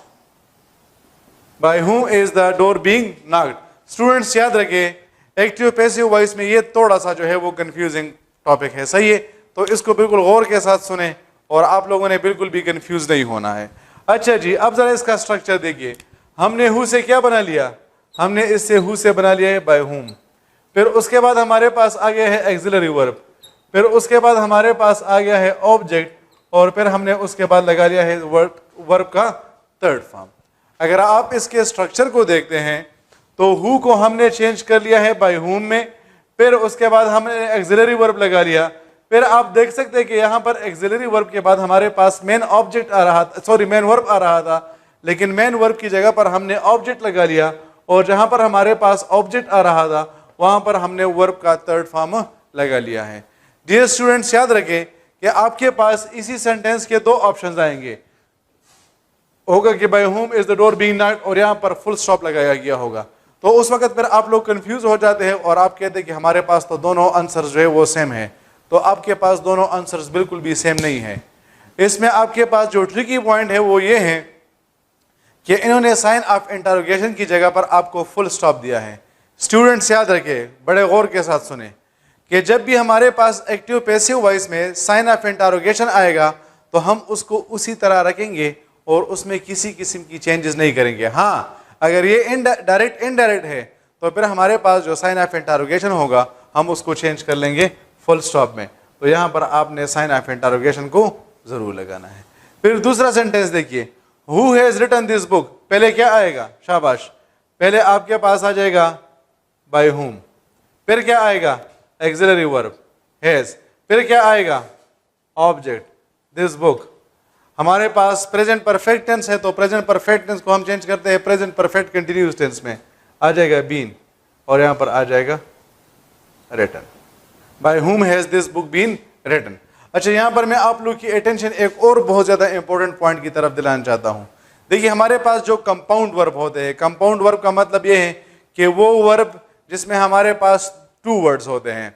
जिस तरह आप जब प्रेजेंट कंटिन्यूस टेंस को चेंज करते हैं तो आपके पास इज आ जाए और उसके साथ आप बीइंग लगाते हैं, तो ये इज बीइंग को आप क्या कहेंगे? आप इसको कंपाउंड वर्ब कहेंगे। इसी तरह अगर आपके पास जो है वो फॉर एग्जांपल हैज बीन आ जाए या हैव बीन आ जाए तो इसको हम कहते हैं कंपाउंड वर्ब। अब आप लोग के पेपर में एक आंसर इस तरह भी आएगा कि by whom has been this book written, by whom has been this book written. तो आया ये जो हमारे पास ऑप्शन बी है, ये हमारे पास ठीक है या गलत है? पॉइंट को बिल्कुल गौर के साथ सुने। देखिए, आपके पास जब कंपाउंड वर्ब आएगा, जिस तरह हमारे पास यहाँ पर हैज है और यहाँ पर हमारे पास बीन है, ये हमारे पास एक यू वर्ब है जिसमें हमारे पास टू वर्ड्स है, इस वजह से हम इसे कंपाउंड वर्ब कहते हैं। या जिस तरह हमारे पास यहाँ पर इज आया है और यहाँ पर हमारे पास बीइंग आया है, तो आप देख सकते हैं कि यहाँ पर हमारे पास टू वर्ड्स है, इस वजह से हम इसे कंपाउंड वर्ब कह रहे हैं। अब याद रखिए स्टूडेंट्स, जब भी आपके पास कंपाउंड वर्ब आएगा, क्या आएगा? आपके पास कंपाउंड वर्ब आएगा तो आप उसको स्प्लिट करेंगे। एक हिस्सा आप क्या करेंगे? आप ऑब्जेक्ट से पहले लगाएंगे और एक हिस्सा आप क्या करेंगे? ऑब्जेक्ट के बाद लगाएंगे। ये जो यहां पर मैंने लिखा है कि हैज बीन, तो ये जो आंसर होगा ये गलत कंसिडर होगा। गलत किस वजह से कंसिडर होगा? गलत इस वजह से कंसिडर होगा क्योंकि यहां पर हमने वर्ब को स्प्लिट नहीं किया है और हमने दो वर्ब के जो हमारे पास दोनों पार्ट्स हैं, हमने इसको ऑब्जेक्ट से पहले लगाया है। तो ये हमारे पास ज़रूरी है कि हम इसको स्प्लिट करेंगे। एक हिस्सा हम ऑब्जेक्ट से पहले लगाएंगे और एक हिस्सा हम ऑब्जेक्ट के बाद लगाएंगे। So hopefully you have understood the point. अच्छा, फिर हम आते हैं हुम की तरफ। अब हमारे पास इसका स्ट्रक्चर ज़रा देखिए। पहले हमारे पास हुम आया है, फिर उसके बाद हमारे पास एक्सिलरी वर्ब आया है, फिर उसके बाद हमारे पास सब्जेक्ट आया है और फिर उसके बाद हमारे पास मेन वर्ब आया है। समझ आ रहे कि नहीं? देखिए, हुम आया है, डिड हमारे पास एक्सिलरी वर्ब है। मैं फिर से आप लोगों को बता रहा हूं कि जो हमारे पास टेंस मार्कर्स होते हैं इनको हम एक्सिलरी वर्ब्स भी कहते हैं। फिर उसके बाद हमारे पास जो है वो ये यू आया है, ये हमारे पास सब्जेक्ट है और फिर उसके बाद हमारे पास मेन वर्ब आया है। अब ज़रा इस सेंटेंस को मैं चेंज करता हूं तो आपके पास आ जाएगा who was invited by you, who was invited by you। अब जरा देखिए इसका स्ट्रक्चर देखिए, whom से क्या बन गया है? who, फिर उसके बाद क्या आया है? एक्सिलरी वर्ब, फिर क्या आया है? मेन वर्ब, फिर क्या आया है? by, और फिर क्या आया है? सब्जेक्ट। मैं फिर से आप लोग को बता रहा हूं कि ये सेंटेंसेस थोड़े से ट्रिकी हैं, तो अगर किसी किस्म का कन्फ्यूजन क्रिएट हो रहा है तो आप जो है वो कोशिश करें कि आप उस पर फिर ज़्यादा से ज़्यादा प्रैक्टिस करें, तो फिर आप लोग की जो कन्फ्यूजन होगी वो सॉल्व हो जाएगी। पहले क्या लगाया है हमने? हुम को हमने चेंज कर लिया हु में, फिर उसके बाद हमारे पास एक्सिलरी वर्ब, फिर मेन वर्ब, फिर बाय और फिर सब्जेक्ट। अब इसी फार्मूले के मुताबिक थोड़ा सा हम इसको चेंज करते हैं। पहले क्या आएगा? शाबाश, हु। फिर क्या आएगा? Axillary verb. पर प्रेजेंट परफेक्ट टेंस है तो प्रेजेंट परफेक्ट टेंस को हम चेंज कर लेंगे प्रेजेंट परफेक्ट कंटिन्यूअस टेंस में। अच्छा जी, अब जरा फिर से गौर करें, यहां पर हम जब कंपाउंड वर्ब आ रहा था हम इसको स्प्लिट कर रहे थे कि नहीं? जब हु आया तो हमने कंपाउंड वर्ब को स्प्लिट कर लिया, लेकिन जब आपके पास हुम आएगा, हुम, तो फिर आप क्या करेंगे? फिर आप कंपाउंड वर्ब को स्प्लिट नहीं करेंगे, तो आपके पास आ जाएगा हुम हैज बीन, फिर क्या आएगा? Main verb. शाबाश, मेन वर्ब का हमारे पास जब थर्ड फॉर्म लगाते हैं तो आ जाएगा अवॉर्डेड, फिर क्या लगाएंगे? बाय, और फिर हमारे पास सब्जेक्ट क्या है? The principal. Who has been awarded by the principal. तो फिर से थोड़ा सा मैं आप लोगों को बता देता हूं कि वो सेंटेंस जिसके स्टार्ट में हुम आ जाए उसका हमारे पास स्ट्रक्चर ये होता है कि हुम आ जाएगा, फिर एक्सिलरी वर्ब, फिर उसके बाद सब्जेक्ट और फिर आपके पास आ जाएगा मेन वर्ब। आप जब इसको चेंज करेंगे तो पहले आप हु लगा लेंगे, फिर आप उसके बाद एक्सिलरी वर्ब लगा लेंगे, फिर आप उसके बाद मेन वर्ब लगा लेंगे, फिर आप उसके बाद बाय लगा लेंगे और फिर आप उसके बाद सब्जेक्ट लगाएंगे। शाबाश। अब तीसरा हमारे पास जो तीसरा टाइप है जिसके स्टार्ट में हमारे पास आ जाए when, why, where, how and what. इसका जरा स्ट्रक्चर देखिए। स्ट्रक्चर हमारे पास क्या है कि पहले WH वर्ड आया है, फिर उसके बाद एक्सिलरी वर्ब आया है, फिर उसके बाद क्या है, फिर उसके बाद सब्जेक्ट है, फिर उसके बाद मेन वर्ब है, और फिर उसके बाद हमारे पास आया है ऑब्जेक्ट। हमारे पास पहले WH वर्ड आया है, फिर उसके बाद एक्सिलरी वर्ब आया है, फिर उसके बाद सब्जेक्ट आया है, फिर उसके बाद मेन वर्ब आया है, और फिर एंड में हमारे पास ऑब्जेक्ट आया है। अब जब हम इसको चेंज कर दें तो हमारे पास आ जाएगा when, will the result be announced by them। when will the result be announced by them। अब जरा स्ट्रक्चर देखिए। when जो है वो अपनी जगह पर रहा है, फिर उसके बाद एक्सिलरी वर्ब, फिर ऑब्जेक्ट, फिर उसके बाद मेन वर्ब, फिर हमारे पास बाय, और फिर उसके बाद हमारे पास सब्जेक्ट। अब पहला पॉइंट यहां पर देखिए, हमने कंपाउंड वर्ड को स्प्लिट किया है कि नहीं। हमने यहां पर इस तरह नहीं लिखा कि when will be the result announced by them. अगर आप इसको इस तरह लिखते हैं कि when will be the result announced by them, तो आपका जो आंसर होगा वो गलत कंसिडर होगा, क्योंकि रूल के मुताबिक हमारे पास जब कंपाउंड वर्ड आएगा तो हम इसको स्प्लिट करते हैं। तो अब सुने, अगर हु आ जाए या व्हेन, वेयर, व्हाई, व्हाट वगैरह आ जाए, तो आपके पास जो कंपाउंड वर्ब आएगा आप इसको स्प्लिट करेंगे। और अगर हुम आ जाए, हुम, तो फिर आप कंपाउंड वर्ब को स्प्लिट नहीं करेंगे। तो सिर्फ और सिर्फ हुम आपके पास ऐसा कंटेक्स्ट है कि जिसमें आप क्या करेंगे, जिसमें आप कंपाउंड वर्ब को स्प्लिट नहीं करेंगे, बाकी केसेस में आप कंपाउंड वर्ब को स्प्लिट करेंगे। पहला पॉइंट। दूसरा पॉइंट देखिए, हमने हु को किस चीज में चेंज कर लिया, बाय हु में। यहां पर हुम ने किसको, हमने हुम को किस चीज में चेंज कर लिया, हु में। यहां पर देखिए हमने व्हेन को चेंज किया है, नहीं, शाबाश। तो अब गौर से सुने, हु को आप चेंज कर लेंगे बाय हुम में, हुम को आप चेंज नहीं करेंगे, और आपके पास जो बाकी वर्ड्स आएंगे when, where, why, what, how वगैरह, आप इसको चेंज नहीं करते हैं, बल्कि ये आपके पास इसी तरह क्या करेंगे, आप इसको रिटेन करेंगे। तो अगर दूसरा सेंटेंस हम करें तो पहले क्या आएगा, पहले हमारे पास जो है वो वाई आया है, तो वाई तो हमारे पास वाई ही रहेगा। अब फिर क्या आएगा, फिर हमारे पास एक्सिलरी वर्ब आएगा। सेंटेंस प्रेजेंट इंडेफिनिट टेंस में है, तो प्रेजेंट इंडेफिनिट टेंस को हम चेंज कर लेंगे प्रेजेंट कंटिन्यूस टेंस में, तो आ जाएगा वाई इज। अब क्या लगाएंगे, ऑब्जेक्ट, तो ऑब्जेक्ट हमारे पास है डिस्टर्बेंस। फिर क्या आएगा, फिर उसके बाद आएगा मेन वर्ब, तो मेन वर्ब का हमारे पास थर्ड फॉर्म है क्रिएटेड। फिर क्या आएगा, बाय आएगा, और यहां पर आ जाएगा यू। तो आ जाएगा कि why is disturbance created by you. तो ये डियर स्टूडेंट्स आपके पास थे वो इंट्रोगेटिव सेंटेंसेस जिसके स्टार्ट में आपके पास WH आता है। थोड़ा सा अगर रिकैप करें तो हमारे पास इसके 3 टाइप्स हैं।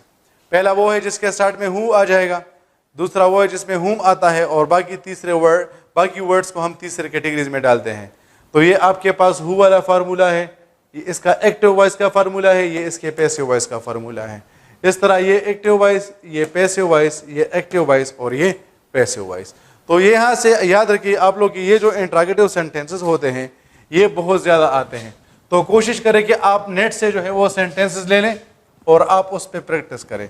अगर किसी किस्म का कन्फ्यूजन हो तो फिर आप डिफरेंटली जो है वो क्वेश्चन वगैरह कर सकते हैं, लेकिन अगर कन्फ्यूजन हो तो ठीक है। अच्छा, ये तो हमने कह दिया कि हमारे पास इंट्रोगेटिव सेंटेंस है, ठीक है। इंट्रोगेटिव सेंटेंस का हमारे पास जो दूसरा टाइप है हम उस पर भी थोड़ा सा बात कर लेते हैं। फॉर एग्जाम्पल अगर हमारे पास आ जाए कि is Samad creating disturbance, is Samad creating disturbance, तो देखिए ये आपके पास इंट्रोगेटिव सेंटेंस का दूसरा टाइप है, और इसको हम स्टार्ट करते हैं टेंस मार्कर से, या इसको हम एक्सिलरी वर्ब कह सकते हैं, ठीक है। अब अगर आप इसमें से कंफ्यूज हो रहे हैं तो ये जो वर्ड है, ये वाला वर्ब, इसको उठा ले और यहां पर लगा ले, तो आपके पास सेंटेंस आ जाएगा कि Samad is creating disturbance, Samad is creating disturbance. तो आपके पास इसका पैसिव वॉइस आ जाएगा कि disturbance is being created by Samad. Disturbance is being created by Samad. अब वर्ब आपके पास कहां पर आ रहा था? स्टार्ट में। तो उठा ले इसको, यहां पर लिख ले, तो आपके पास इसका आ जाएगा कि is disturbance created, sorry, is disturbance being created by Samad. अब अगर आप इसको इस तरह लिखते कि इज बीइंग डिस्टर्बेंस, तो फिर आपका जो आंसर होगा वो क्या होगा? वो गलत कंसिडर होगा। तो आपके पास ये जो एक्सिलरी वर्ब वाले सेंटेंसेस है बहुत ज्यादा आसान है। अगर मैं आप लोगों के लिए दूसरा सेंटेंस लिखूं कि have you qualified the test, तो अगर आप कंफ्यूज हो रहे हैं तो इस हैव को ले ले, इसको यहां पर लगा ले, तो आपके पास आ जाएगा कि you have qualified the test. तो इसका आपके पास पैसिव वॉइस आ जाएगा कि the test has been qualified by you. तो आप इसको जो है वो स्टार्ट में लगा ले, तो आपके पास आ जाएगा कि has the test been qualified by you, has the test been qualified by you. तो आपके पास ये जो इंट्रोगेटिव सेंटेंसेस है कि जिसके स्टार्ट में आपके पास जो है वो टेंस मार्कर आता है या एक्सिलरी वर्ब आता है, तो ये सेंटेंसेस आप लोग के लिए बहुत ज़्यादा आसान है। अच्छा, अगर हमारे पास ऐसे सेंटेंसेस आ जाए जिसमें हमारे पास टू ऑब्जेक्ट्स हो, ऐसे सेंटेंसेस को हम कहते हैं sentences with two objects. Sentences with two object. अगर हमारे पास फॉर एग्जांपल सेंटेंस आ जाए Gulkhan sent a gift to Gulkhta, या आप इस सेंटेंस को इस तरह भी लिख सकते हैं कि Gulkhan sent Gulkhta a gift. Gulkhan sent Gulkhta a gift. अब ये हमारे पास ऐसे सेंटेंसेस हैं कि जिसमें हमारे पास टू ऑब्जेक्ट्स आए हैं।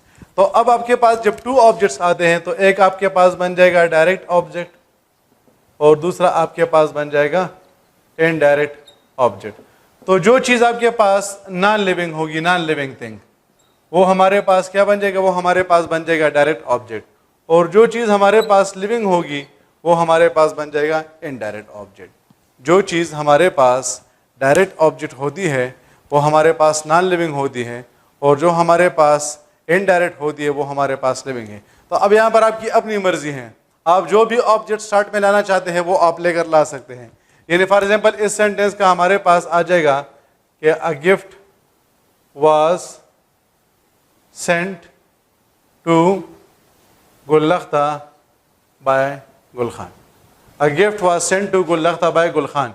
या आप इस तरह भी लिख सकते हैं कि Gulkhta was sent a gift by Gulkhan. तो जब आपके पास किसी भी सेंटेंस में टू ऑब्जेक्ट्स आते हैं तो आप उनको दो तरीकों से बना सकते हैं। आपकी अपनी मर्जी है कि आप डायरेक्ट ऑब्जेक्ट को सेंटेंस के स्टार्ट में लाना चाहते हैं या आप इनडायरेक्ट ऑब्जेक्ट को सेंटेंस के स्टार्ट में लाना चाहते हैं। इस तरह आप देख सकते हैं कि इसको आपके पास ये वाला सेंटेंस और ये वाला सेंटेंस, इन दोनों का आपके पास जो है वो पैसिव वॉइस सेम आएगा। अच्छा, मैं आपको लास्ट जो है वो एक और सेंटेंस लिखता हूँ जिसमें आपके पास जो है वो टू ऑब्जेक्ट्स है। फॉर एग्जाम्पल हमारे पास सेंटेंस आ जाए he gave him a certificate. He gave him a certificate. अब इस सेंटेंस में हमारे पास टू ऑब्जेक्ट्स हैं, हिम और अ सर्टिफिकेट। तो आपके पास आ जाएगा, या इसको हम हर कर लेते हैं चलो, कि he she was given a certificate by him. या आप इसको इस तरह भी लिख सकते हैं कि a certificate was given to her by him. तो इस तरह आपके पास वो सेंटेंसेस जिसमें टू ऑब्जेक्ट्स हैं वो इस तरह कन्वर्ट हो जाते हैं। Thank you very much students. Active passive voice के जितने भी एंगल्स हैं हमने उसको जो है वो कवर कर लिया है। अल्लाह हाफिज़।